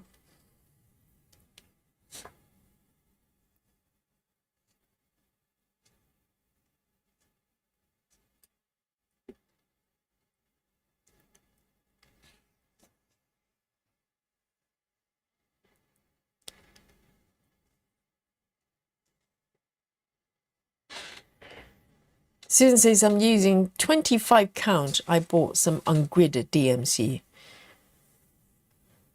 But you're gridding it yourself, right? Do not tell me, Suzanne, you're doing ungridded stitching, okay? That's such dangerous practice shouldn't be allowed.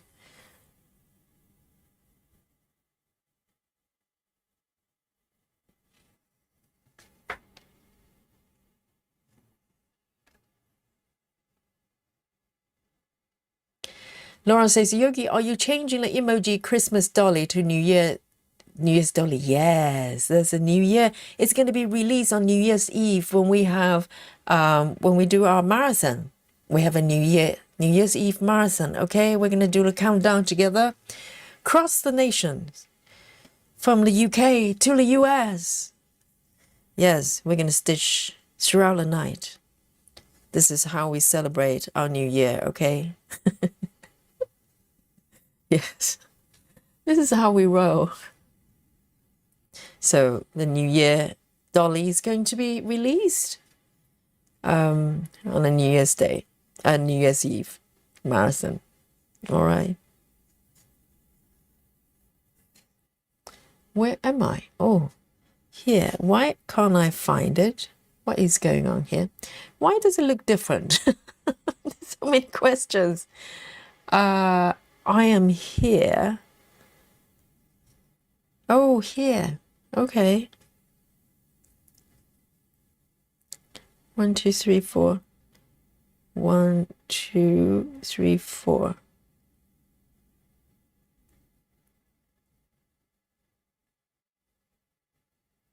There.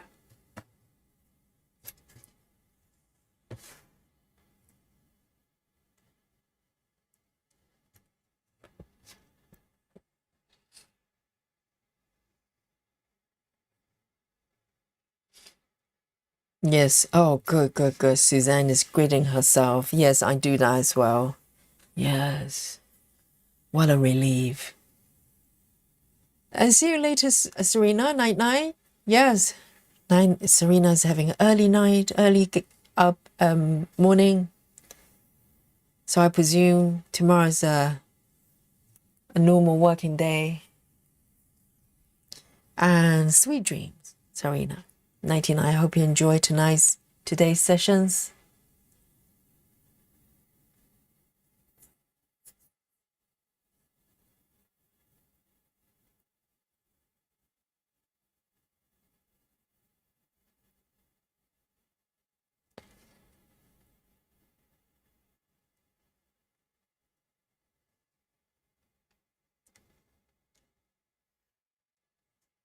Okay, this one over here.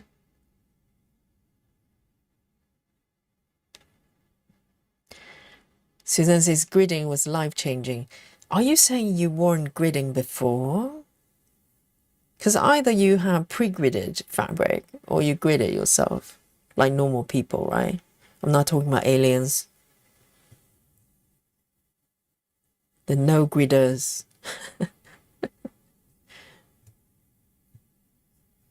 There are a few.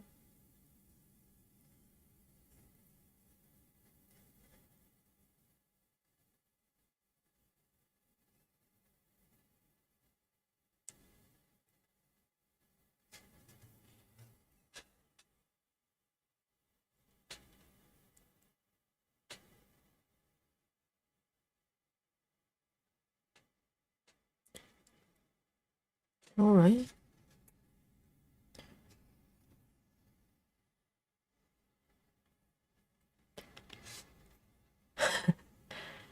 Susan says, I'm talking about when I used to cross-stitch in the 80s. Oh, right, when you first discovered cross-stitching.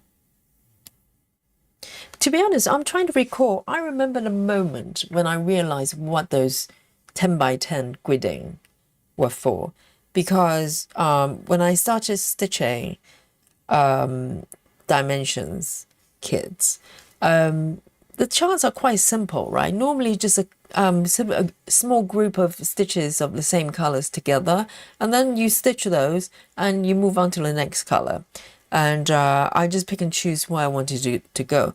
But I saw the gridding, and the fabric wasn't the fabric wasn't gridded. The ADA wasn't gridded, but the charts were. But I didn't understand what it was. I just, I understood the stitches, but not the 10 by 10 blocks. I didn't know what the functions were. And I remember the moment I realized, understood it. I thought, oh, so that's reference point that you could, count your stitches. I remember the moment actually. So, but from then on, I cannot imagine not gridding at all. I think it might be easier not gridding with simpler charts, but with this type of charts, no chance. I'd be so lost.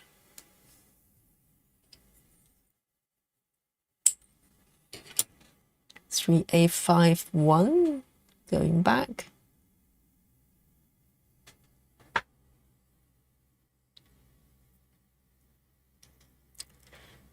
Three, 8, 5, 1.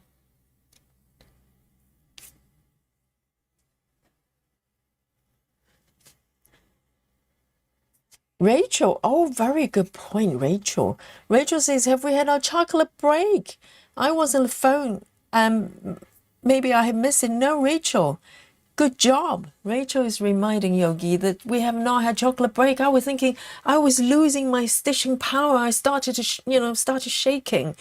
Now I know why. The lack of chocolate. It's time to replenish some dark chocolate. Okay. Why don't we have a chocolate break? Well done, Rachel. Thank you. And let's have a little bit of chocolate break and power drinks. Yes, I need a bit of my coffee there. I also have some water now with me.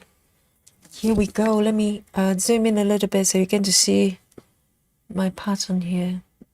It's lovely. There's something's emerging there. Nice and slow. Yes, chocolate break, guys. Yes, Michelle, bring on the chocolate. Yes. Susan, Susan is a flash of chocolate emoji. Yes. Yes, flash the emoji. Chocolate time, guys. And let me see. Now I have my giant chocolate buttons back in my life, of course. This is my chocolate of my choice. Yes, dun dun dun. Giant chocolate buttons. Yes, go for it, guys. Let me know where you're snacking.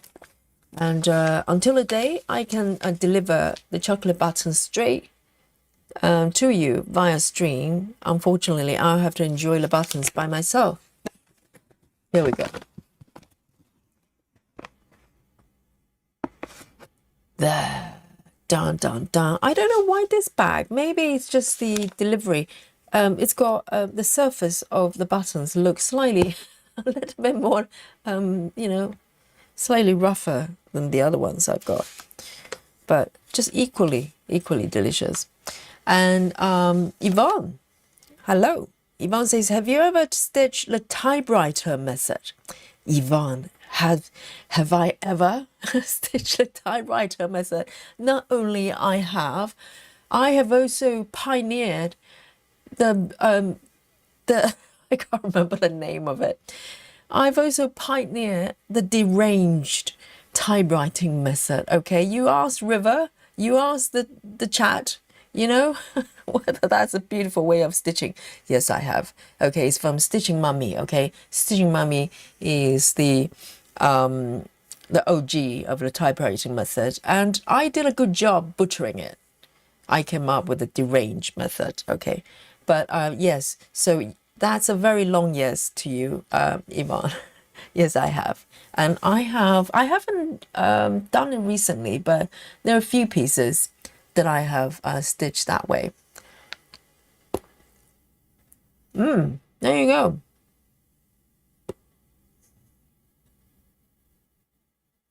Delicious. Michelle says, I'm snacking on chocolate buttons. Yes, Michelle's got chocolate button. She got the buttons shipped from the UK, okay? So these, unfortunately, they're not being sold worldwide just yet. Hopefully, with the strength of this stream, they're going to start distributing them worldwide. But until then, you have to smuggle them. And Michelle has done it. And it's worth it, isn't it? Delicious. Alandria, 4% of what of your web? That's amazing. 4.00 on the dot. Congratulations, Alandria. Yeah. I'm celebrating with chocolate butter.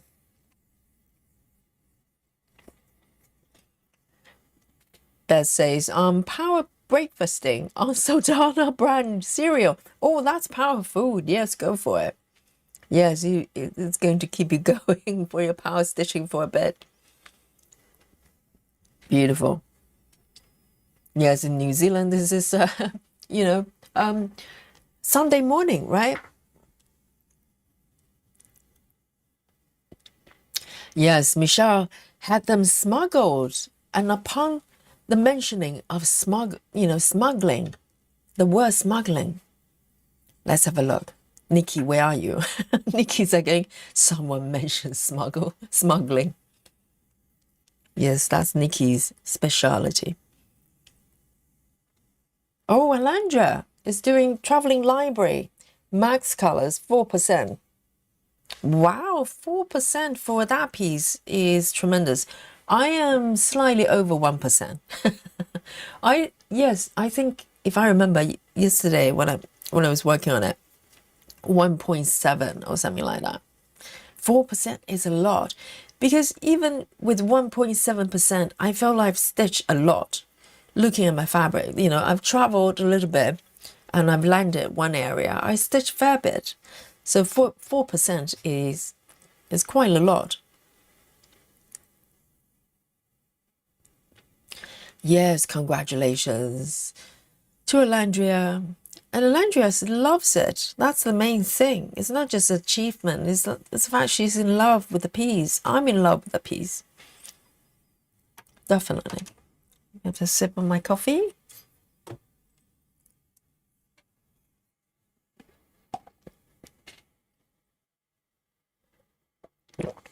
Yes, Alandria, maybe to celebrate, you can give your spider a big bear hug. How's that? There's going to be one spider less tomorrow. Don't squeeze too hard, Alandria.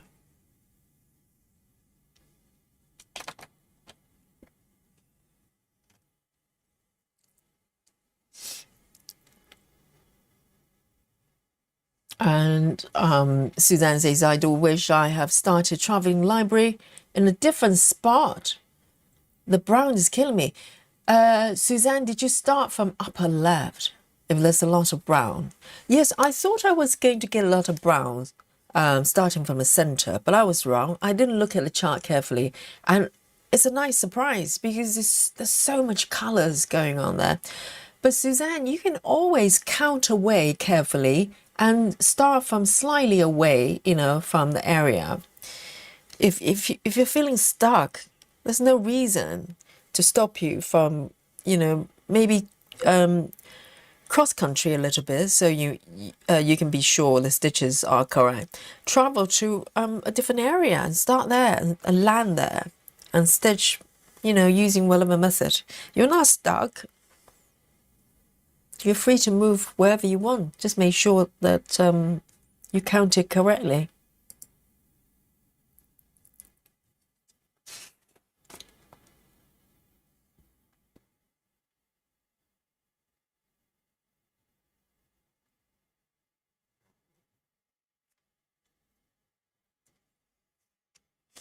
Quite a lot of stitches starting from upper left with that piece.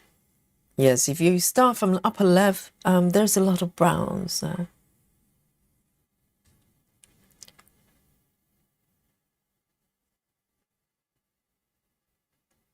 Susan says, travel across the ceiling. Yes, you could. I think that's what Susan did, isn't it?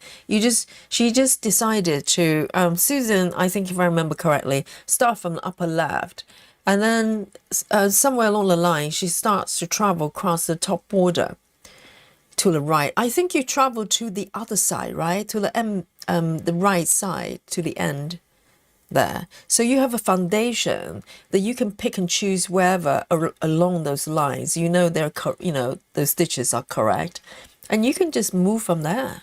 You're not stuck. Laura as well. Yes, Laura's piece. Laura is doing, it's 18 counts, 3 strands, 10 stitches, right?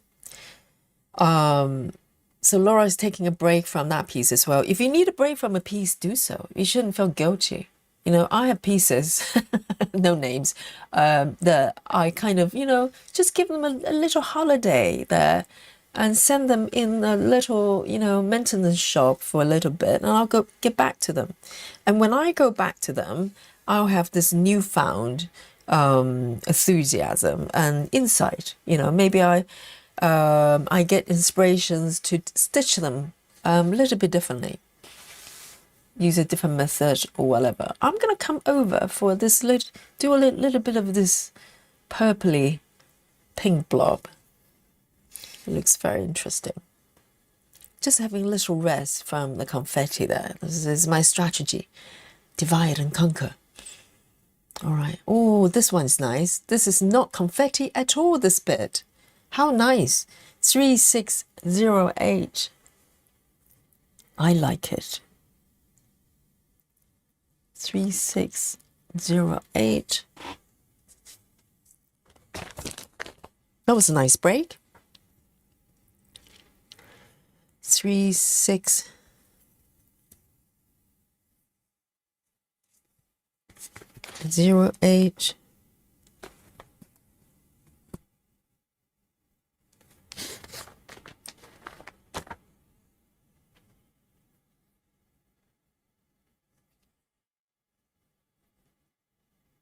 And Clara as well. Clara says, I'm traveling along the ceiling as well.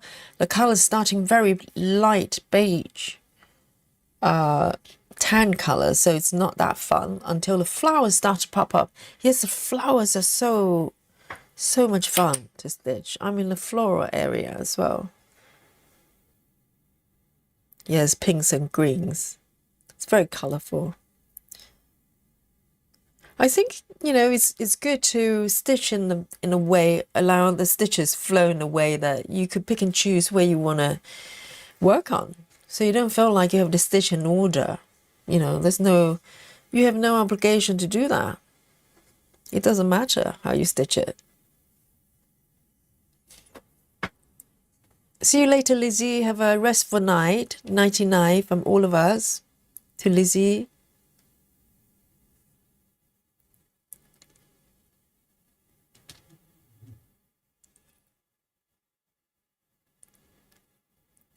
Nikki says smuggling combs.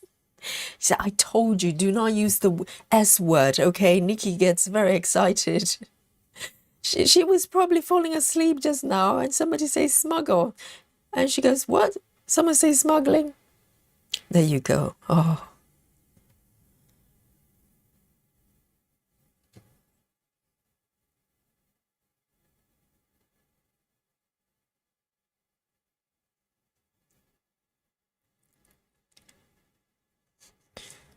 Susan says, I like the right side. I have not gone that far yet. I like my bumblebee area. It's very colorful.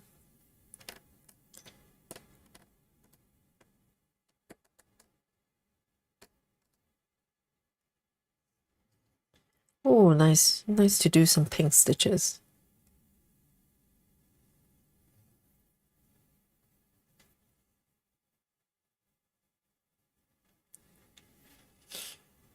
Landres, at the bottom left, it's very colorful there. Yes, I thought about starting from the bottom left initially, but then I looked at the chart and realized how confetti it was. So I thought, well, maybe that's a little bit much to start from there, but it's very beautiful, isn't it?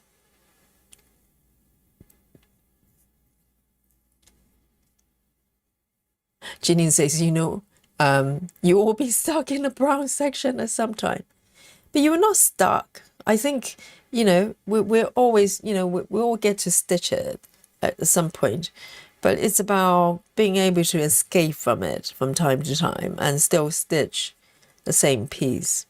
If you stitch in a very strict order, so some people doing row by row in the extreme scenario, or maybe block by block diagonal, you'll probably be, you know, be stuck in the browns for a little bit more. And sometimes people give up or get fed up with the piece because of that. And you don't need to. You just find a way to travel to a different area and start from there.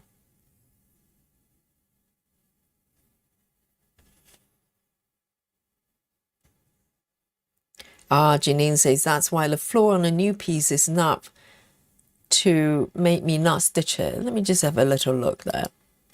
So the floor. Yes, I'm not drawn to that floor at all, or the color of the wall or the ceiling of this piece somehow. Even though Traveling Library's got wooden ceiling as well, but it's got a lot more texture and character, whereas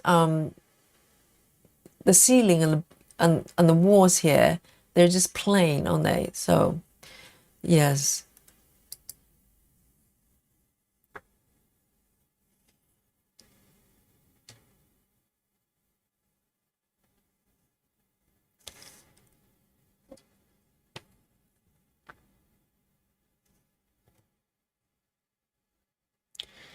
Susan says, I'm thinking about going back to the center and traveling down to find the orange flowers and bumblebee. Yes, if you go from the center, right, because you've got the top border established, you can pick any point from there.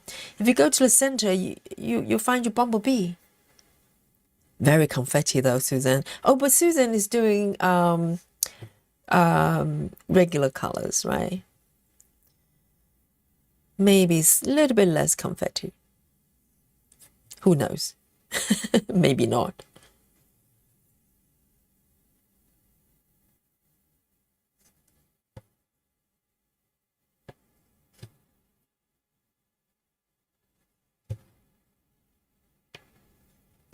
Well, this is nice and friendly.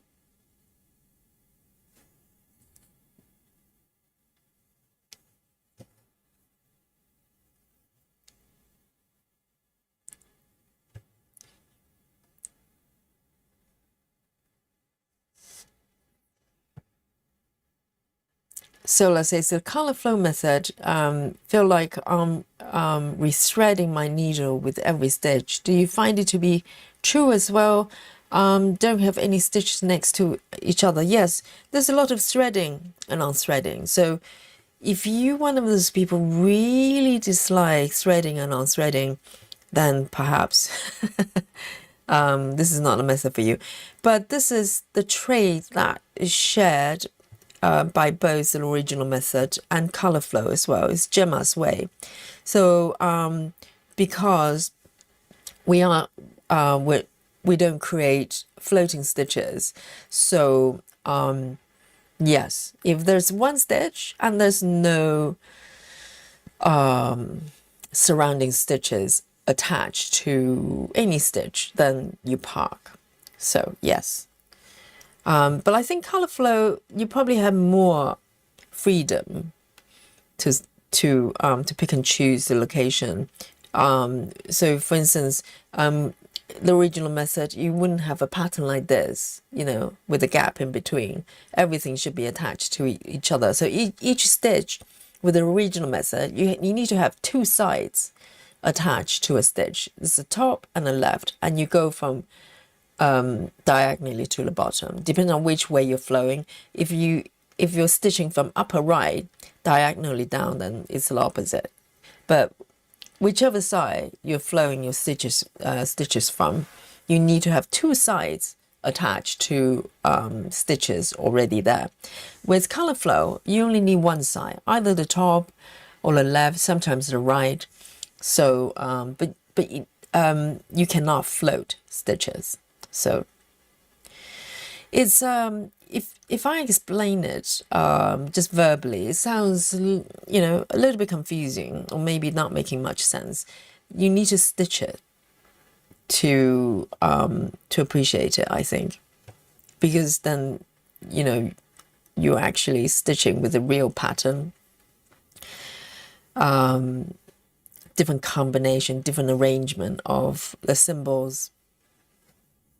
And you have to make a judgment call based on what you've got there on your pattern. And it makes it fun and maybe stressful for some stitches. It really depends on whether you like it or not. I personally like it a lot. So like, yes, I don't mind threading and unthreading. And then also I have a needle board on the side as well. So even if I cut the thread away from my fabric, I can just stock it on my needle board, and if there's just one or two stitches, then I can just pick up my threaded needles and start stitching. So it's not too bad. And also ultimately I do not mind threading needles. You know, I had a little bit of practice, so it's quite relaxing to do.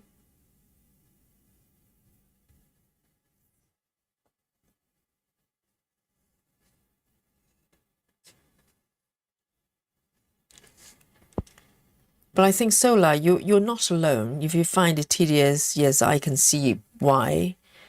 Some stitchers don't enjoy threading as much.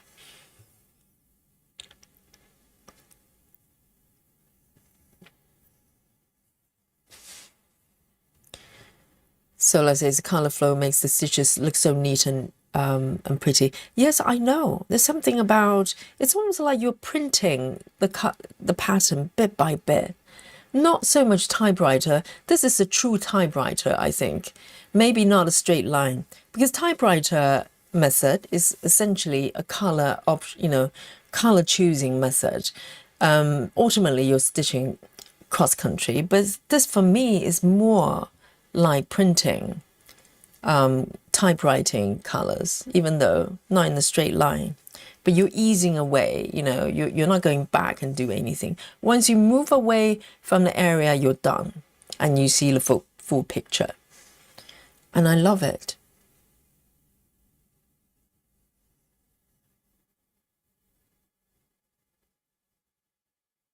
Beth says, I'm going to try out the color flow method for my new year start, experimenting with parking all my threads, still threaded on needles. We'll see how it goes, Beth. I have tried that. Well, Gemma does that. Gemma stitches, Gemma. She keeps what she calls hot needles. But I believe she does not keep them for long. So for instance, if she works in an area, she knows she will need to switch between, few colors. She will keep the needles threaded and dot them on a needle minder or something like that, and just dot them at the bottom there, and she will pick them up. And but she doesn't keep them there between sessions. So she would release all the threads and needles from the piece, but she does keep them. That's why they're called hot needles, right? Not just threaded. She just keep them for that particular area, and then they're removed. I tried it. It just doesn't work because I just keep running into those needles by accident, because I have a habit of trying to straighten, stroking through my threads like this, and yes, and all my threads got tangled. You can give it a try because it works for Gemma, not for me. It was actually more stressful than threading and unthreading. But I think it's probably good if if you have 3 to 4 colors, I say, within the area. It's kind of just switching back and forth, depends on the pattern. Then maybe the hot needle thing helps. For me, I prefer cold needles. They were too hard for me.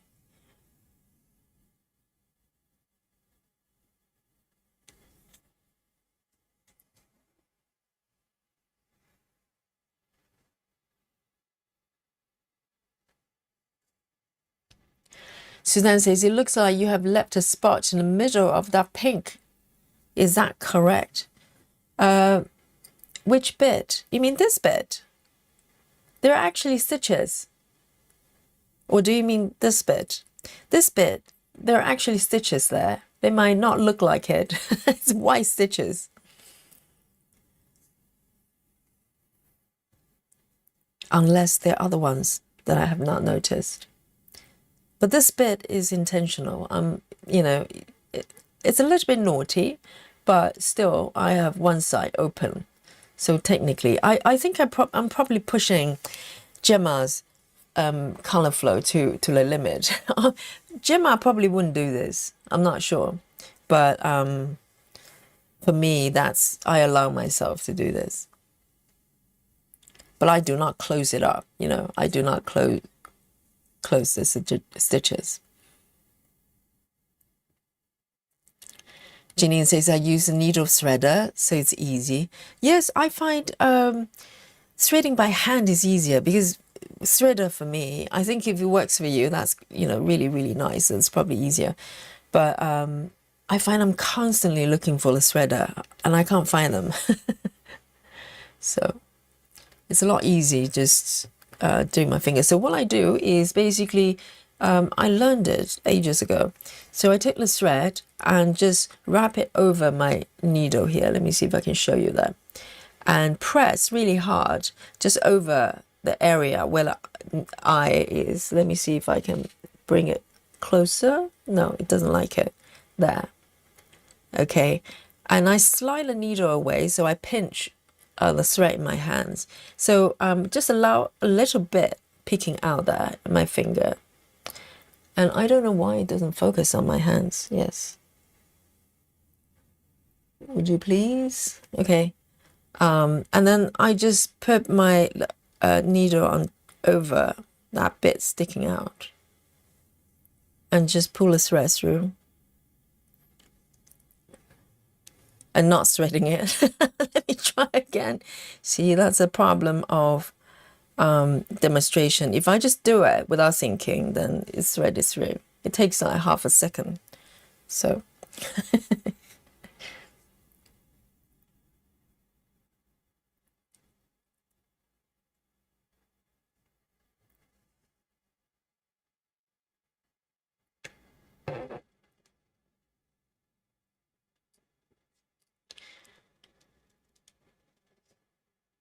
Suzanne says, I keep needles threaded when I do the snake method, and I pick up the threads up often.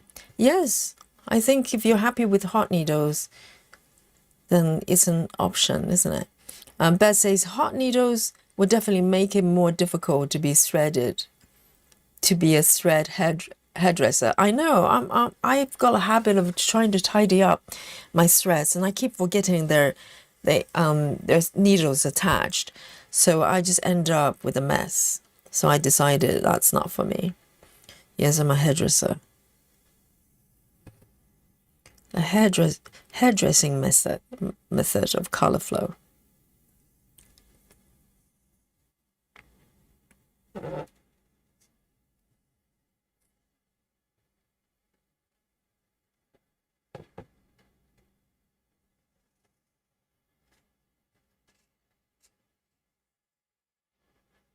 Suzanne says, I watched a video today of color flow and you feel like you're doing it right, but I still don't quite get it.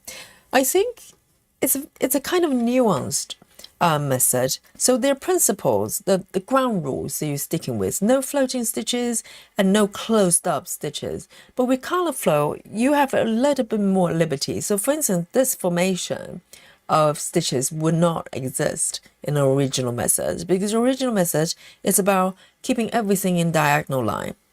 And that's kind of a driving force of the method. So you look around the edges and try to smooth out and make it more diagonal.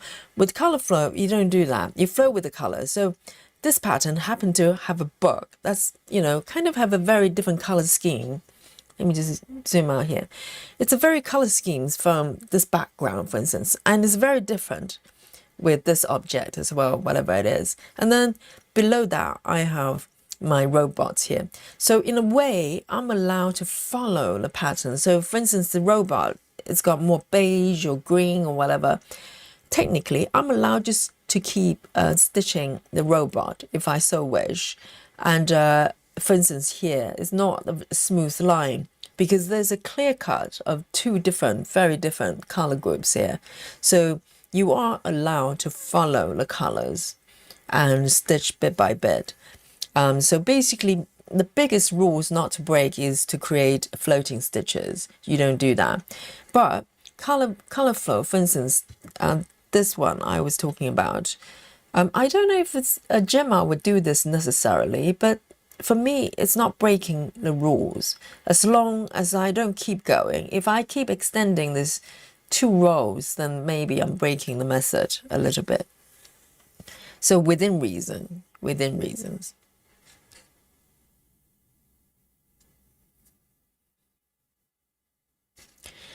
Nikki says, I'd rather do row by row than Gemma's method or color flow. Too many part threads for me. Confuses me. Yes, Nikki, you can do row by row, and row by row you have choices between how far you want to extend the row, right? You could do 10 stitches, or you can do the width of the entire piece. Row by row for me is too restricted. I think it's just different, our brains probably work differently. For me, Gemma's method gives me more freedom to move around different areas. Whereas row by row, I literally have to stitch row by row. And I have done that. I can do 10 stitches.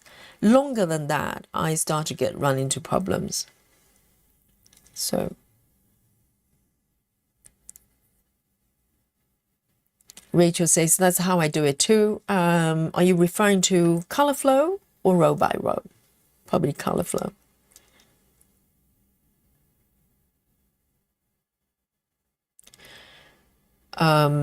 Nikki says, stitching one thread color at a time feels like ninja stitch hell.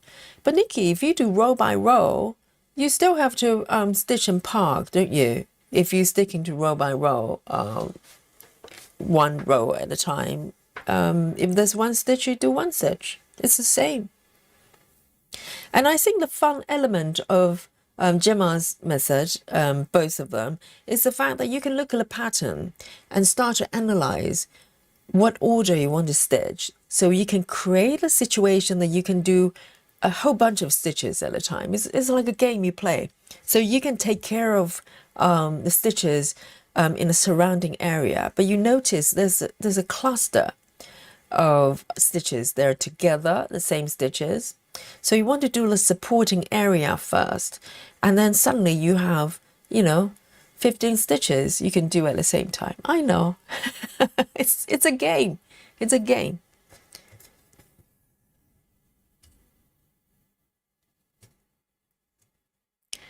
All right.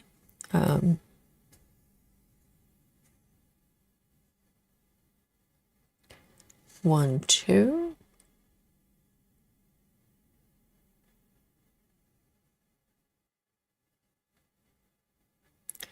I just noticed there's one stitch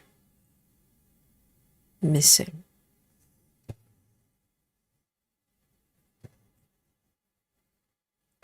And this piece, it's about toys. So it's all about being playful with the way way I stitch.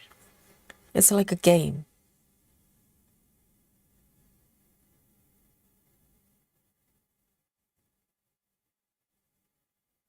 I think this stitch I haven't done.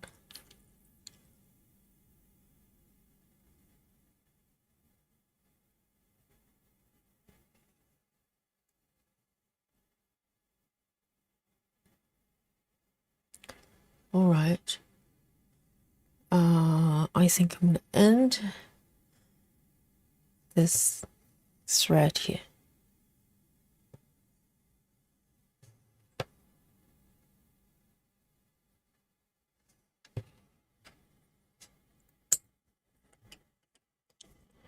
Three, 7, 9, 9.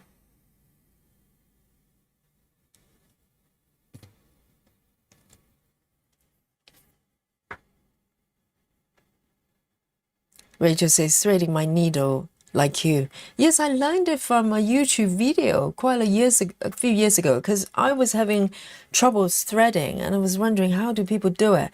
Because prior to that, I was doing the old-fashioned way. I was trying to have my needle here and put a thread in my mouth. So just make it, make sure it's not frayed. And I was trying to do this and it's just not working. So I watched a YouTube video that kind of, say my bum, basically to wrap the thread over there and pinch really hard. You have to really pinch it, because you want to make the thread very, very flat. So it goes through the eye very easily. And you slide the needle out and then place it back facing the needles. And that's it. Done. Half a second.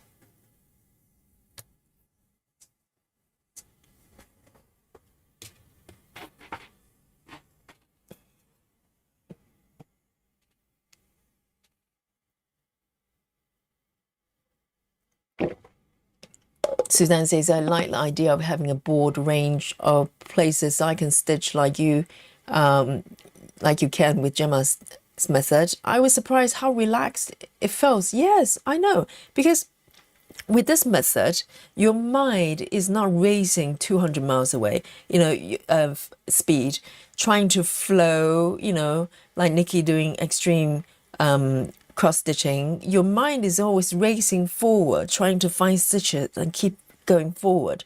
That's one way that feels, quite fun as well. But this way, before you go into the method, you are staying here. You're not going anywhere in terms of floating away. You are following the edges, but if you look at just, edges along this piece, it's like traveling from Sahara Desert all the way to Australia and wherever, Alaska. There's so many different, areas. You can pick and choose where you want to start. So I work a little bit around here, a lot of confetti. I come here to take a break with pink stitches, and I can do it a little bit of background there as well. So it's good fun. And your mind is not racing fast because you're here. You're just thinking about the symbols around this area, and you kind of look around the pattern, see how you can get away with stitching multiple stitches at a time. That's the game we play with this method. 6 says, is Saga easy with Gemma's color flow? I suppose it's because you use it. So what are the most important Saga settings to accommodate Gemma's color flow method? 6, you're asking a very, very, very good question. So this is 6 question. Okay, so yes, I'm using Saga. I'm doing Gemma's color flow. I'll be honest with you, 6. If you have not, if you're Pattern Keeper user, it might be easier for you to do this method.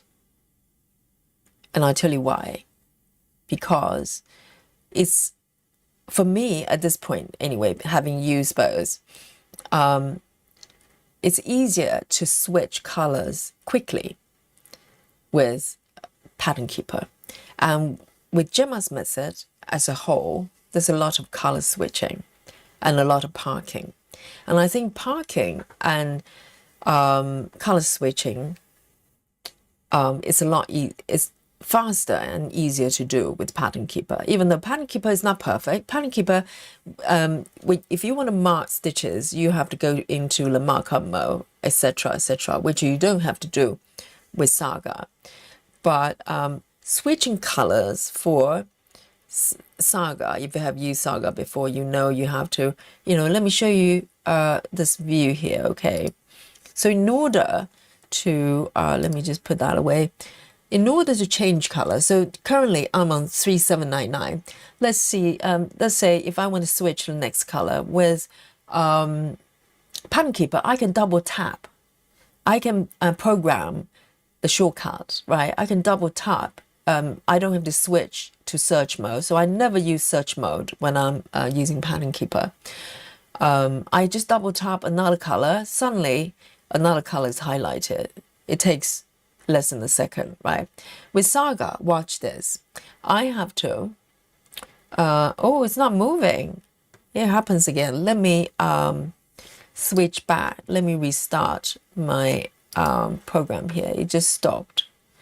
It happens sometimes. So I want to show you what you have to do, just in case some of you are not familiar with Saga. And, if you want to go into the app, you want to go in with eyes open, because there are things Pattern Keeper is still doing better, in my opinion. So let me switch back here.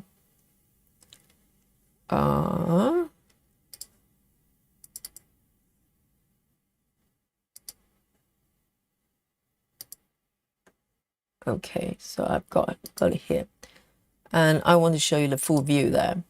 So right, currently I'm on 3799. If you look at the color above, let's say I want to switch to the color nearby, right? What I have to do is to, first of all, making sure my chart is logged. On the left there, there's a pad log on a vertical toolbar there. Okay, I need to make sure it's logged, because if it's not logged, I'm going to mark, when I select the color, I'm going to mark it by accident, which I don't. I just want to select. And for some reason, Saga does not let me just to select a new color. I have to lock my chart first. And then there's a button on the top bar there. Flick to the right. I need to flick it back to the left in order to unhighlight my stitches. I use it now, but I do not understand why you need to do that, right? So Saga people, please let me know what the rationale is. I have to take 2 steps before I'm allowed to select another color. So now I'm tapping on one of the symbols there.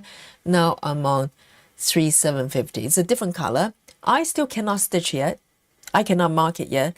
I have to flick because I don't know where they are, even though I have switched to a different color. I need to flick that button open to the right again in order to highlight the border. I have no idea why you have to do that, okay?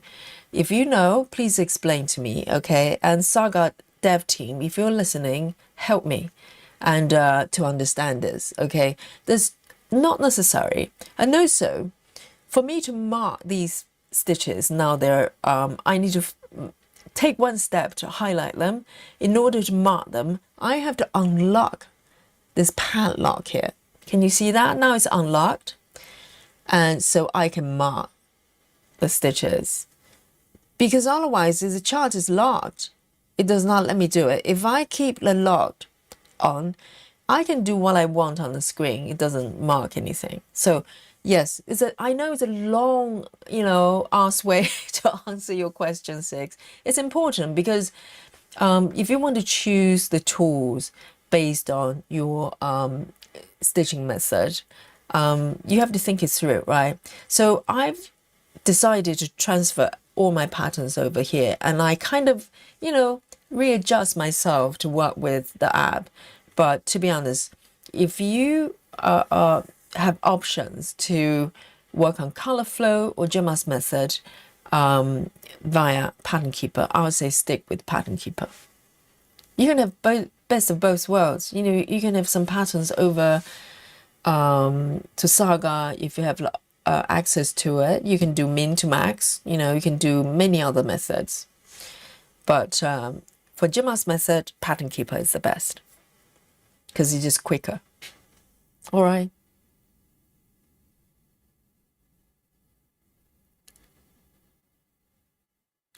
Barlow Bunny, hello, good night. Thank you for the live stream. And 99 Barlow, the bunny, and I'll see you later. Yes, 99.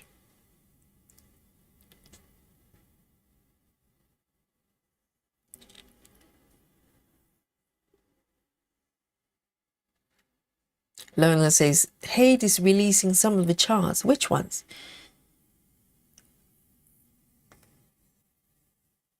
They're going rogue, haven't they? So they're releasing charts like crazy for SAL. And driving the stitches crazy.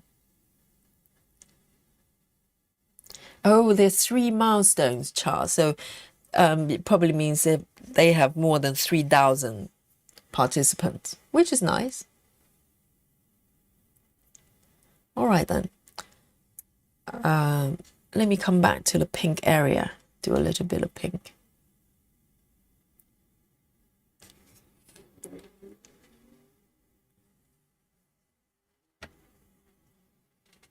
So hopefully that makes sense, 6. 6 says you could go in the top left stitch list and select your color you want without locking. Yeah, but how do I know which one? Because I pick based on looking at my chart and, decide which color I want to work on. I don't determine them by DMC colors or any, thread numbers. So I do not understand why you need to take so many steps in order to switch color. So I kind of learned how to do it, but I have a analogy that's like wearing, ill-fitted shoes. I'm not saying, Saga is ill-fitted shoes, but for this method, I do have to, just learn how to take these steps and do it without really questioning why I'm doing it. 209. Because switching colors, you have to do all the time stitching. I don't know why they need to design it this way. I don't know if it's a legacy. Maybe it was designed to be worked in a different way, and they just kept it, or because it doesn't make sense. It's not intuitive.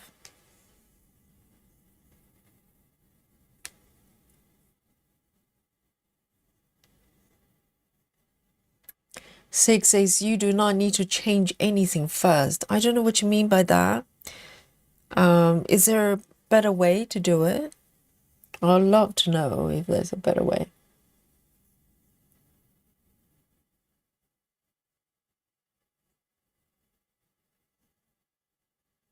Oh, have I stitched anything incorrectly, guys?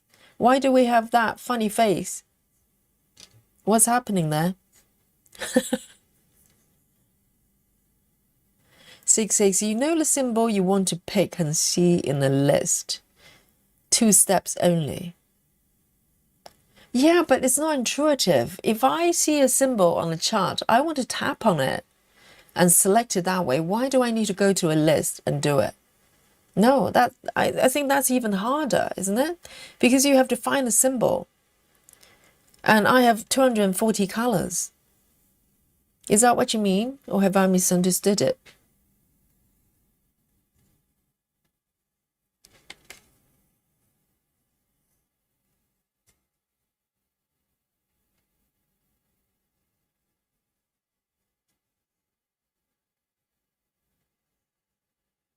I shouldn't need to go to the thread list to pick something that's on my chart that I can see. If you think about how Pattern Keeper do it, they should just do it the same way as Pattern Keeper, because it makes sense. It's very simple. Just tap on whatever you want and just switch to that color and highlight it. Why do I need to flick a switch to turn it on? For what purpose?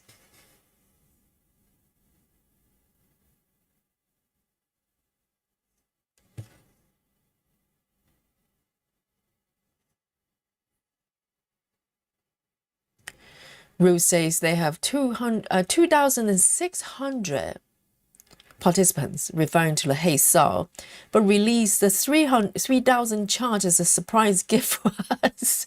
I'm so pleased because I really wanted that one. Oh, which one is it then? I hope it's a nice one.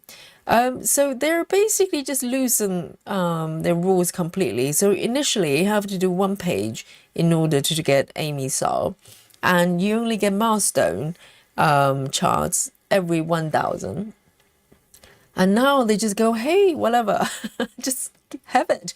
Why don't they just give everybody all the charts, you know, all the SAL charts, and be done with it? That's better. That's a lot better.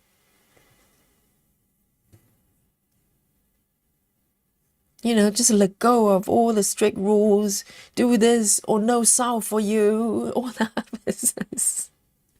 It's supposed to be fun. I know, it's me. I don't like rules.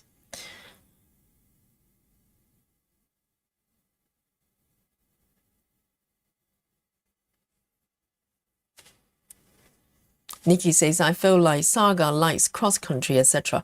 Yes, I think Saga does best when it comes to sorting way of working. You know, like min to max or follow the DMC. Those things, no other apps can do it, and definitely not doing it as well. I think with Markup RXP, you could do a kind of like that, but you have to do it within a page border or A4 page or whatever. You can't select sort of user defined area. So I think that's where Saga really excels. But with color changes, I just think it's convoluted. And there's no reason they need to do it that way. And they already have a model to follow. Do it like Pattern Keeper. That's what I say. Just do it like that. Very easy. They don't need to reinvent anything. 333, which is half of 666.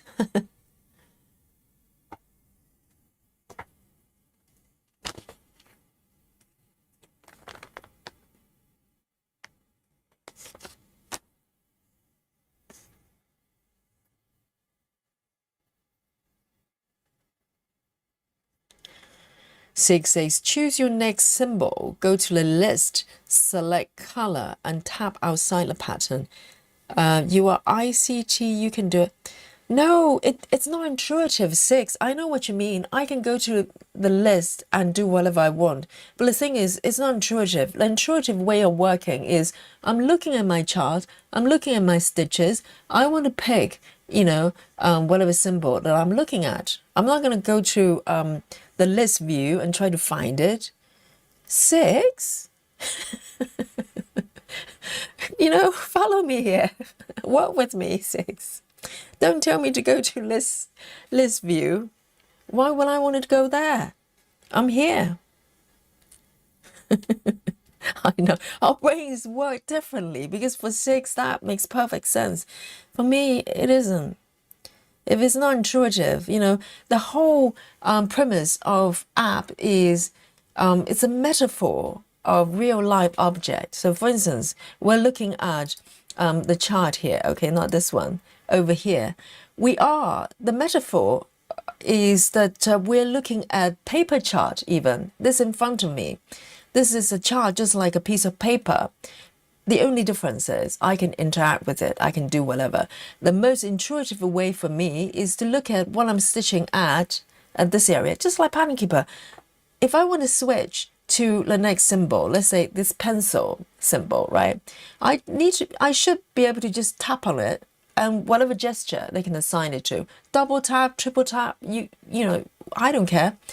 Somewhat, like a safe, easy way of doing it, and then double tap it, and it switches the color. Why go through multiple steps? What purpose? It doesn't make it better. It's not like they're doing this for any special purposes. There's nothing to gain by doing that. Or am I missing something? Let me know. I'm feeling passionate about it because it's such a great app, and there are things they can absolutely change tonight. Tomorrow is a new day. They can make it instantly 20% better or even 50% better just by improving the fundamental, interaction to make it intuitive. That's it. Quick wins. Christy says, Yogi, you seem to prefer Pattern Keeper features, so why do you keep using Saga? No, it's a balance of both. For the key reason I wanted to try Saga initially is the sorting method. So with Saga, you can draw a box. So let me just show you here, okay? Highlight box. You probably know if you use Saga. You can create a highlight box here, and you can define any number of stitches, from 1 to whatever, and then create a box and just work within this area. You can work in a different sorting order, right? And block everything else away. That was the initial attraction. I wanted to do this way of stitching, and so I started to look into Saga. And so I had to make a decision at some point to decide whether I stay with Pattern Keeper or Saga, because I don't want to have, some patterns over here and some over there. It makes management a lot more difficult. And weighing out everything the Saga can do, I decided to transfer over Saga. If I was doing a different way of stitching, if I was doing cross-country, no problem. I can use Saga very easily. If I'm doing minimum to max, work within a block or larger area, Saga can do things that, no other similar apps can do. So it's about weighing out pros and cons. And the reason I wanted, I kept going on about it is because Saga developers, clearly, they're very clever. They have features, anything you can think of and not think of under the sun, built in within this app. Like the preview, the markup preview mode is so good. And also the reverse mode is so good. I can reverse my pattern here and pick whatever color here I want precisely, right? And Pattern Keeper can't do that.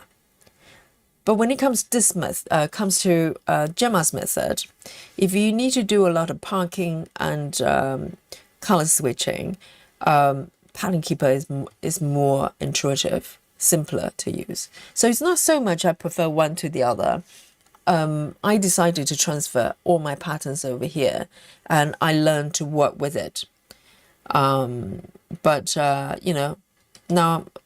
with Sig's question is specifically about color flow.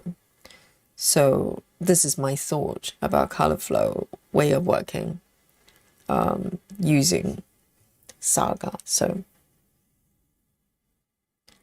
it's a choice you have to make. If you're happy working with both, you're happy keeping patterns separately, for different methods, then you can have both, the best of both worlds. But I change my methods all the time, so I don't want to have to transfer my patterns here and there.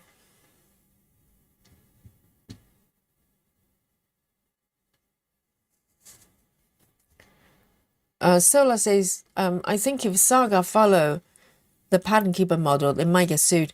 No. I'm not saying copy the app, but intuitivity and the most essential interaction that's simple, they're not copyrighted. They're not specifically owned by Pattern Keeper, not at all. I'm talking about simple interaction, the most intuitive way you want to interact with your app, which is interact with what you're looking at, and think about the metaphor of real life. If you're working with a piece of paper, pattern, paper pattern, you're focusing on the symbols that you're looking at. You're not gonna, if someone tells you, in order for you to understand what's on the chart, you have to refer to a list or some sort of dictionary. You're gonna go, that's not great because it's convoluted. It's similar to that, because being intuitive is being able to flow with the way you think and the way we do things. And that should be, no additional steps you need to take other than the most essential ones. So their job, creating an app, is to refine that, not to create a process that I have to learn and relearn all over again, over and over again, because it's not intuitive. So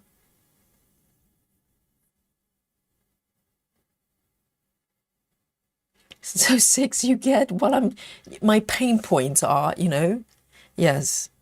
So my request for the app is really, really simple. Just make it easy. How's that?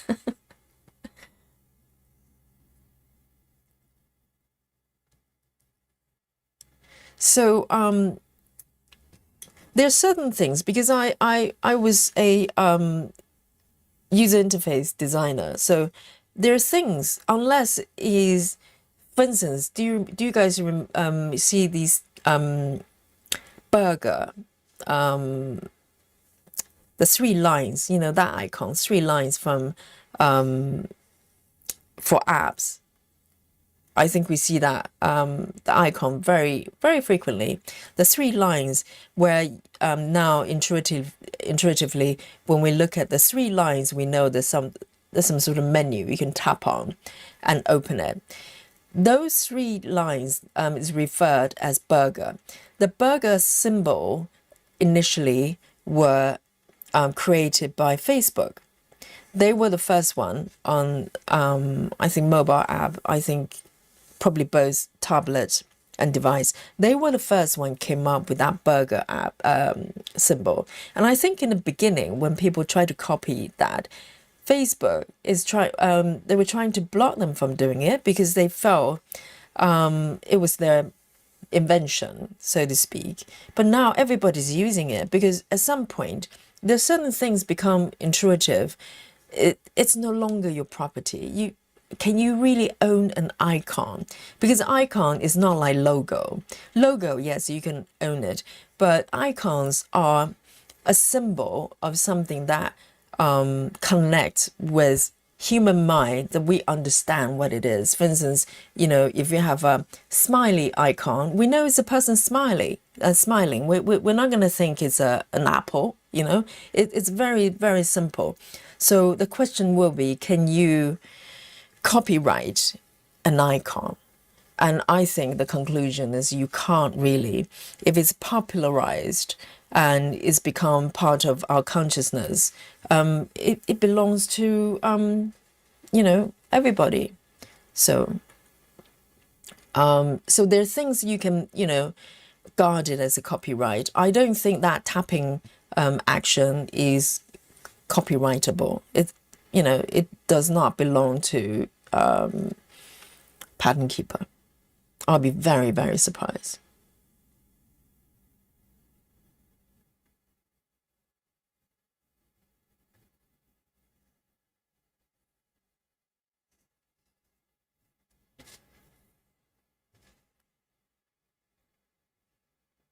I'm going to pick this one over here. 3608.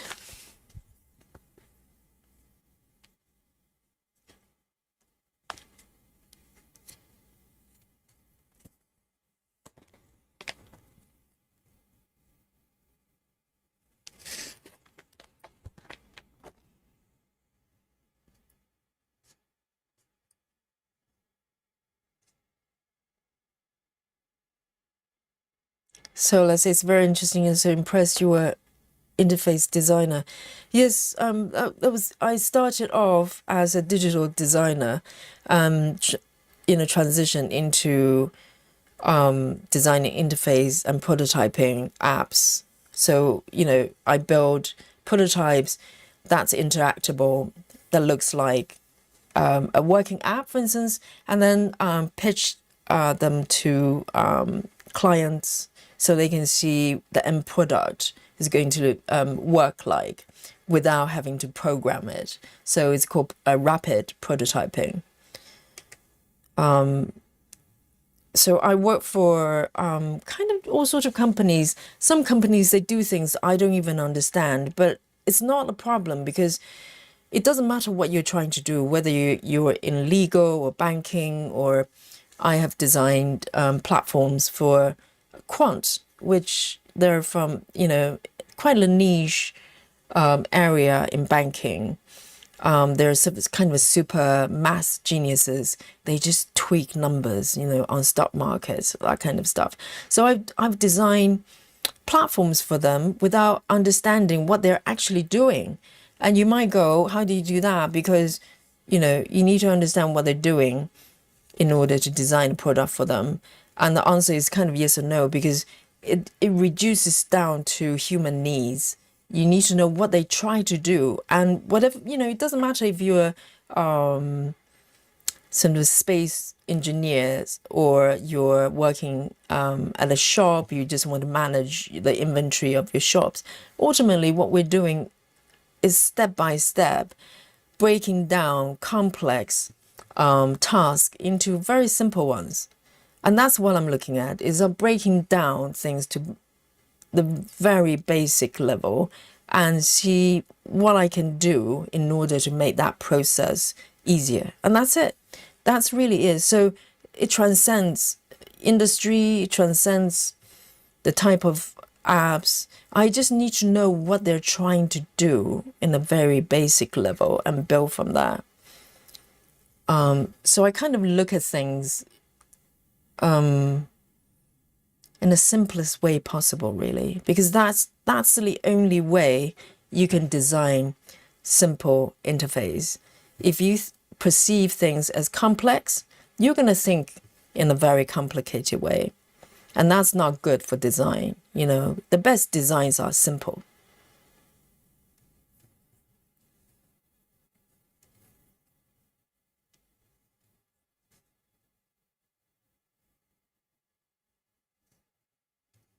See you later, Nikki.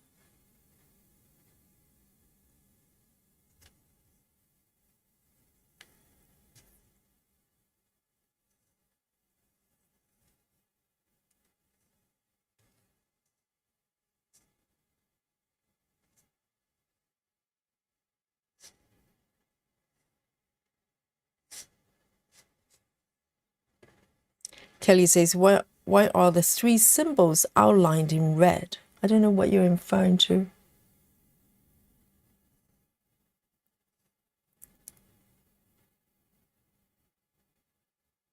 Oh, this ones. Okay, these ones, the diamond shape. Yes, these are part threads. So this is how Saga symbolizes part threads. Again, I don't want to go into their choice of icons there. I think, they can be slightly distracting, fighting with the regular highlight boxes, but again, it's a very simple design changes they can make to make it a bit easier to read. So those are part threads.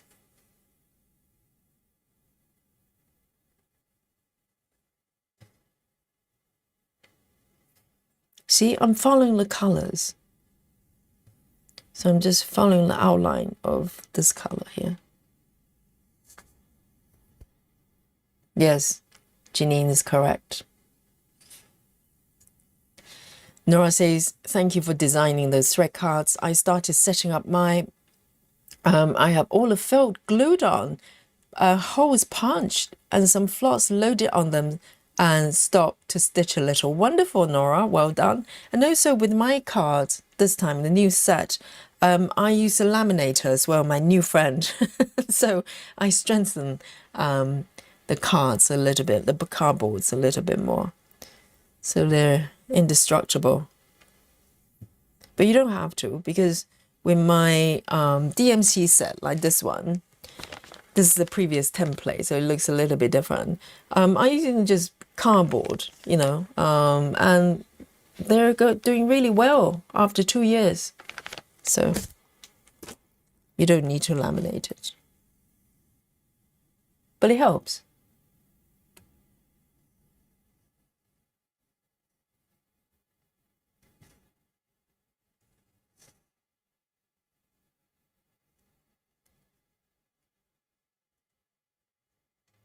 So Suzanne is probably referring to the part thread symbols. Yes, it's nice you're able to switch them off so they don't look too cluttered. And this is what I mean about Saga. They think about the smallest things, that I don't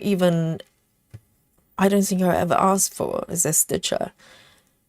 So I think they can do a lot better with certain workflows.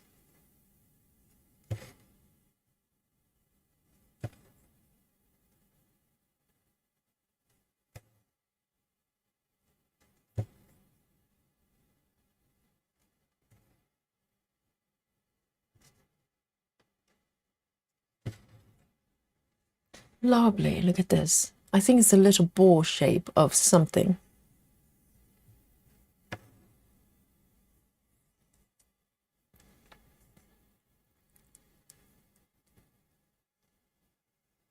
So Janine actually likes the way Saga displays part threads. See, we're different.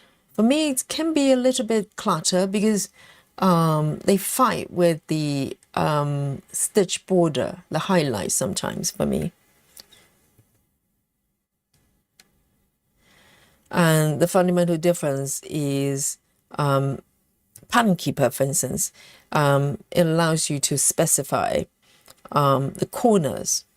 And for Saga, they basically bypass all that. And it makes sense because normally if you're used to parking a certain corner, you majority of people probably quite consistent with that. You don't need reminder on which corner you're parking. So that I agree. You don't need to, tell the system where you want to park. Like Markup RXP, oh dear. That app is a interface nightmare, to be honest.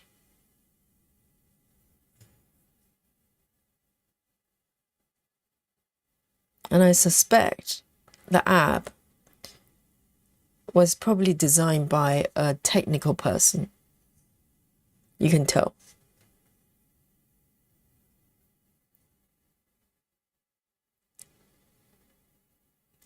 Nora says, I glue mine to a thicker poster board, so I think it should hold up well. Yes, a good quality cardboard will hold up quite well.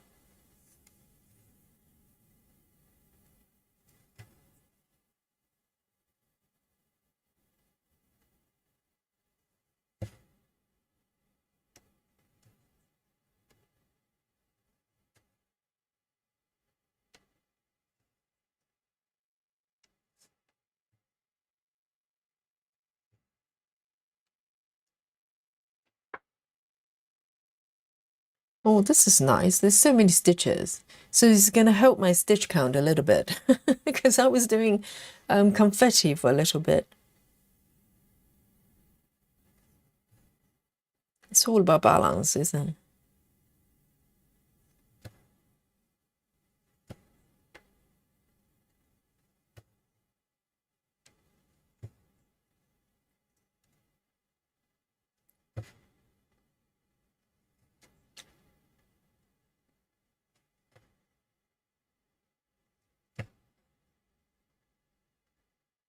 So it's a round ball shape.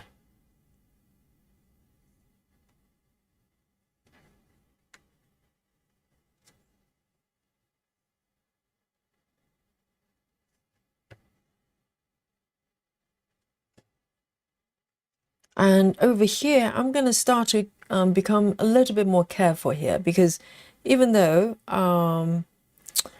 I'm allowed to kind of go around the shape a little bit, but I need to be careful not to close up this area.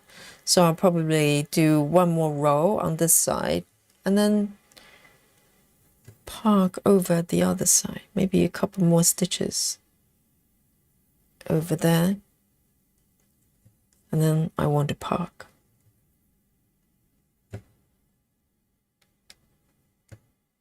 I mean, with Gemma stitches, I have seen her pattern, the certain area of her pattern there. She actually created a kind of enclosed area. So in a way, that's breaking the rules of keeping things open. But that area was quite large. So it was a big, you know, circular area inside other colors. So I think if the area is kind of large enough, it might be okay to do it. So again, this is very up to interpretation and whether you feel comfortable doing it.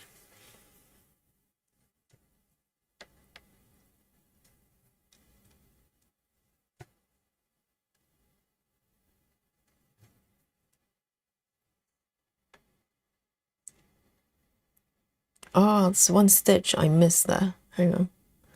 Let me just... All right. And I'm going to park over here.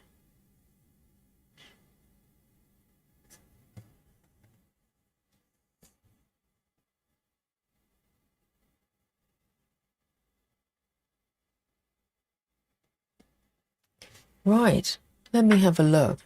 I'm going to just do the final color. So let me have a look. Now it's 4 minutes to midnight, okay? And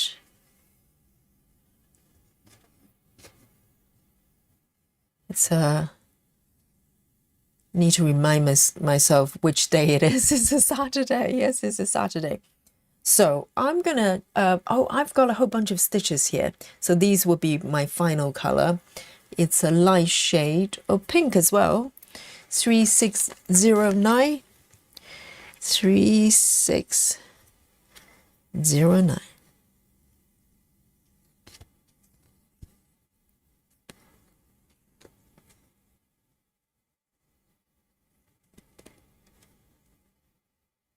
It's baby pink.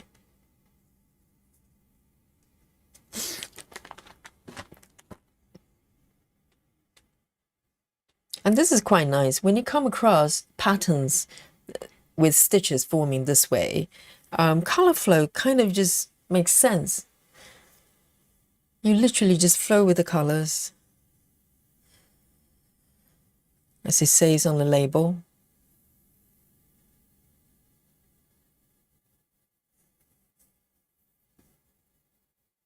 And I'm going to fill in this area. It's so pretty. I don't know what it is. I don't want to find out.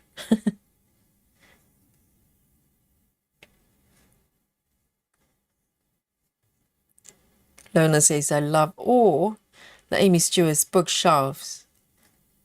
Yeah, she's got quite a few, not just bookshelves, but shelves pieces. It's really fun, isn't it? Because you can put anything you want on the shelf.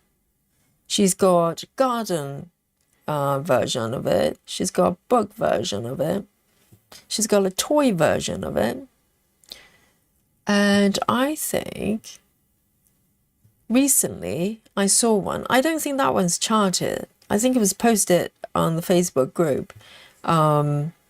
It's a Christmas themed with books and ornaments, that kind of stuff. So with the shelf, you can really go, go to town. You can have calamari for Nikki, exclusive charge for Nikki, with seafood shelf.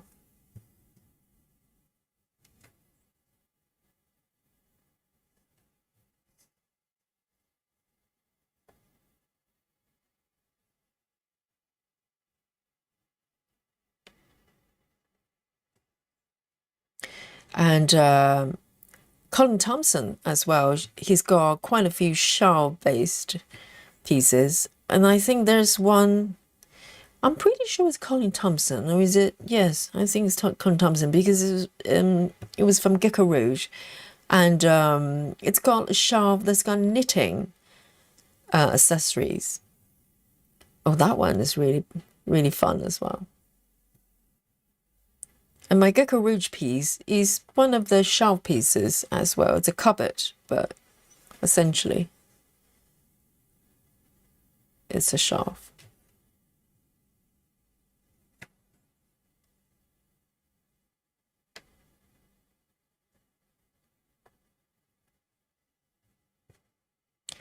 Lona says, I want Kitty Heaven. Is it one of Aimee Stewart pieces? Okay, I've got 3 more to go. I'm going to just bring it to a beautiful ending here. All lined up. All the pink stitches.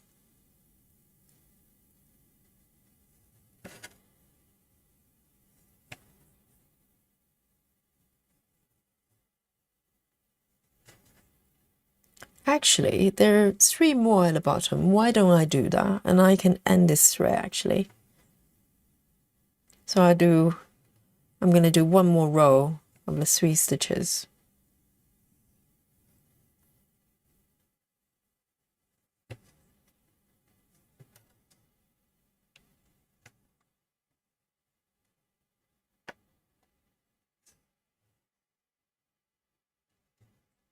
All right, 1, 2, 3. I'm going to do 3 more and bring it to a beautiful ending here.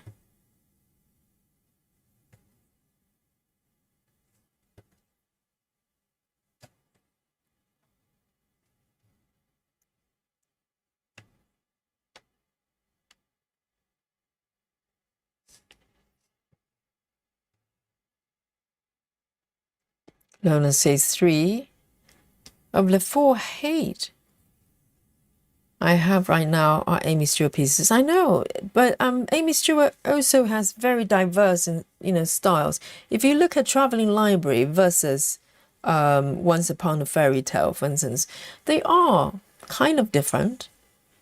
I don't know whether you could definitely spot Aimee Stewart pieces. 3609.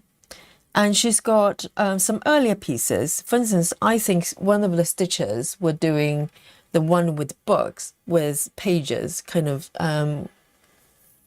It's called cliffhanger or something.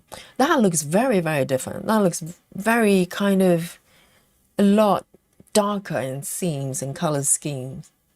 3609. So maybe they're just created at different stages of her creative journey. 6 says, Yogi, did you try to use pattern key navigation? If you activate it in the stitch list arrow symbol, you can you get navigation arrows in the toolbar that you can use to toggle your symbols. Really? Shall we have a look? Interesting. Let's have a look. So it's called, hang on, pattern key navigation. So I suspect is somewhere here. Is it one of the sorting pattern key? I don't know what it is. So when we say pattern key, we're talking about symbols. Let's try it, shall we? Yes, I have seen this before, but I have no idea what it was. So shall I toggle this on? Okay, guide me through 6, and then what? Do I need a box? Do I need to create a box? So what happens then? So do I need to have auto navigation? So this will help would jump through the patterns for me.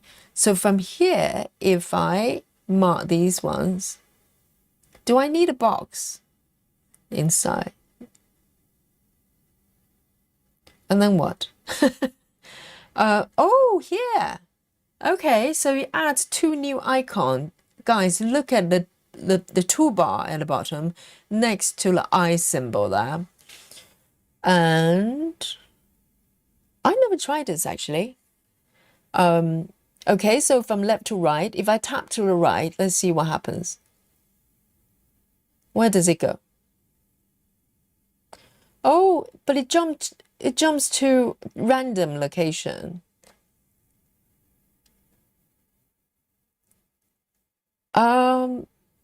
It does navigate through. You can use arrows in the toolbars without box. But the thing is, it's going to random stitches, random symbols. So I'm going from here, right? If I tap it, it's taking me to there. It can't be right, can it? So what would be the order? So I think it's going through the order here. I don't know what the sorting order would be.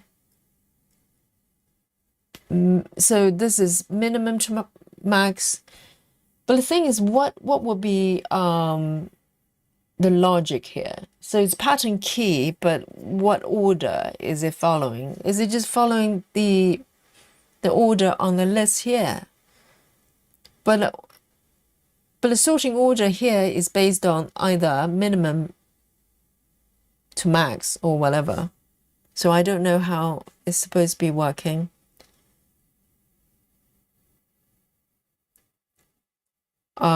Six says probably next symbol or color as indicated by me.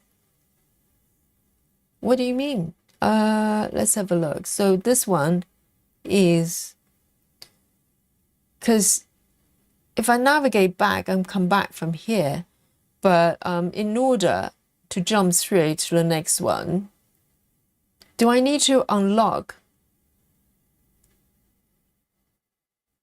No, I can't figure out how that works.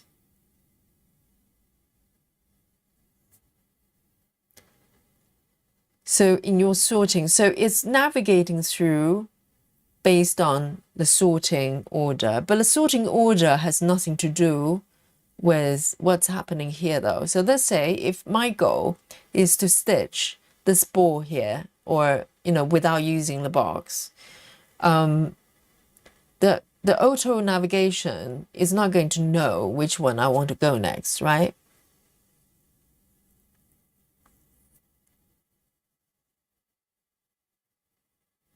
Yes, 6. So it has to navigate through some sort of sorting choice. You're correct, but it does not solve the problem when, because the sorting order doesn't make sense. Sorting order is going from minimum to max, which means I probably need to confine the space into quite small for that to make sense. So it's just one of the ways to sort orders, right? But the problem with that is I don't know how to use it. Maybe I'm not understanding it. Yes.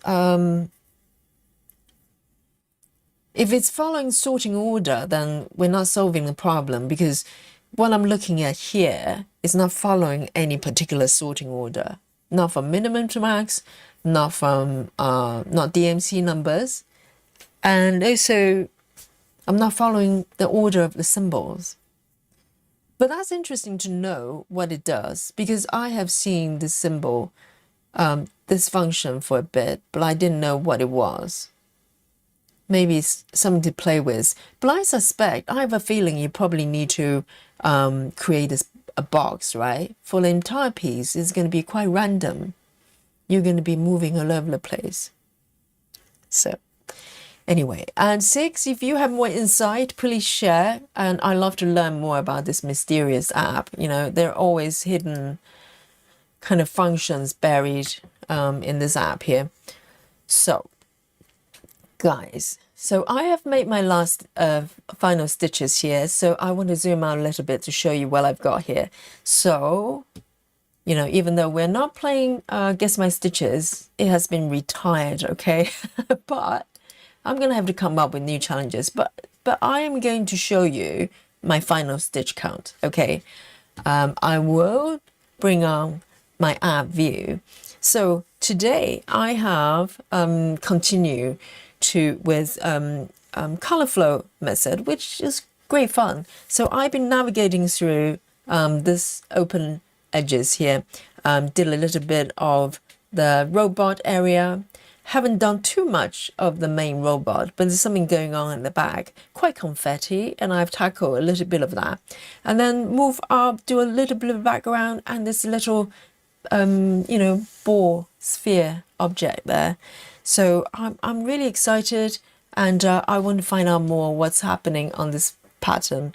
And as I'm working, a lot of times I deliberately not to reference the markup, so I get the surprises. It's part of the fun. So let me show you my app and my progress today, okay? And so this is my piece here. A little bit more progress, okay? This is quite large. It is quite a large piece, but I don't think I'm doing too badly. Not doing too badly. Let's look at the numbers. Okay, guys, are you ready? And here we go. So the grand total, the grand total of the numbers I've been. Oh, hang on. What happened there? Okay. I thought I deleted it. Try to hide the crime scene there. I was trying to stop the counter here. And yes, okay. So the grand total of the number of stitches I made today is 137. You know, it's a little bit confetti, you know, so I'm quite happy with that. No problem at all. And, you know, one stitch at a time, 133 stitches.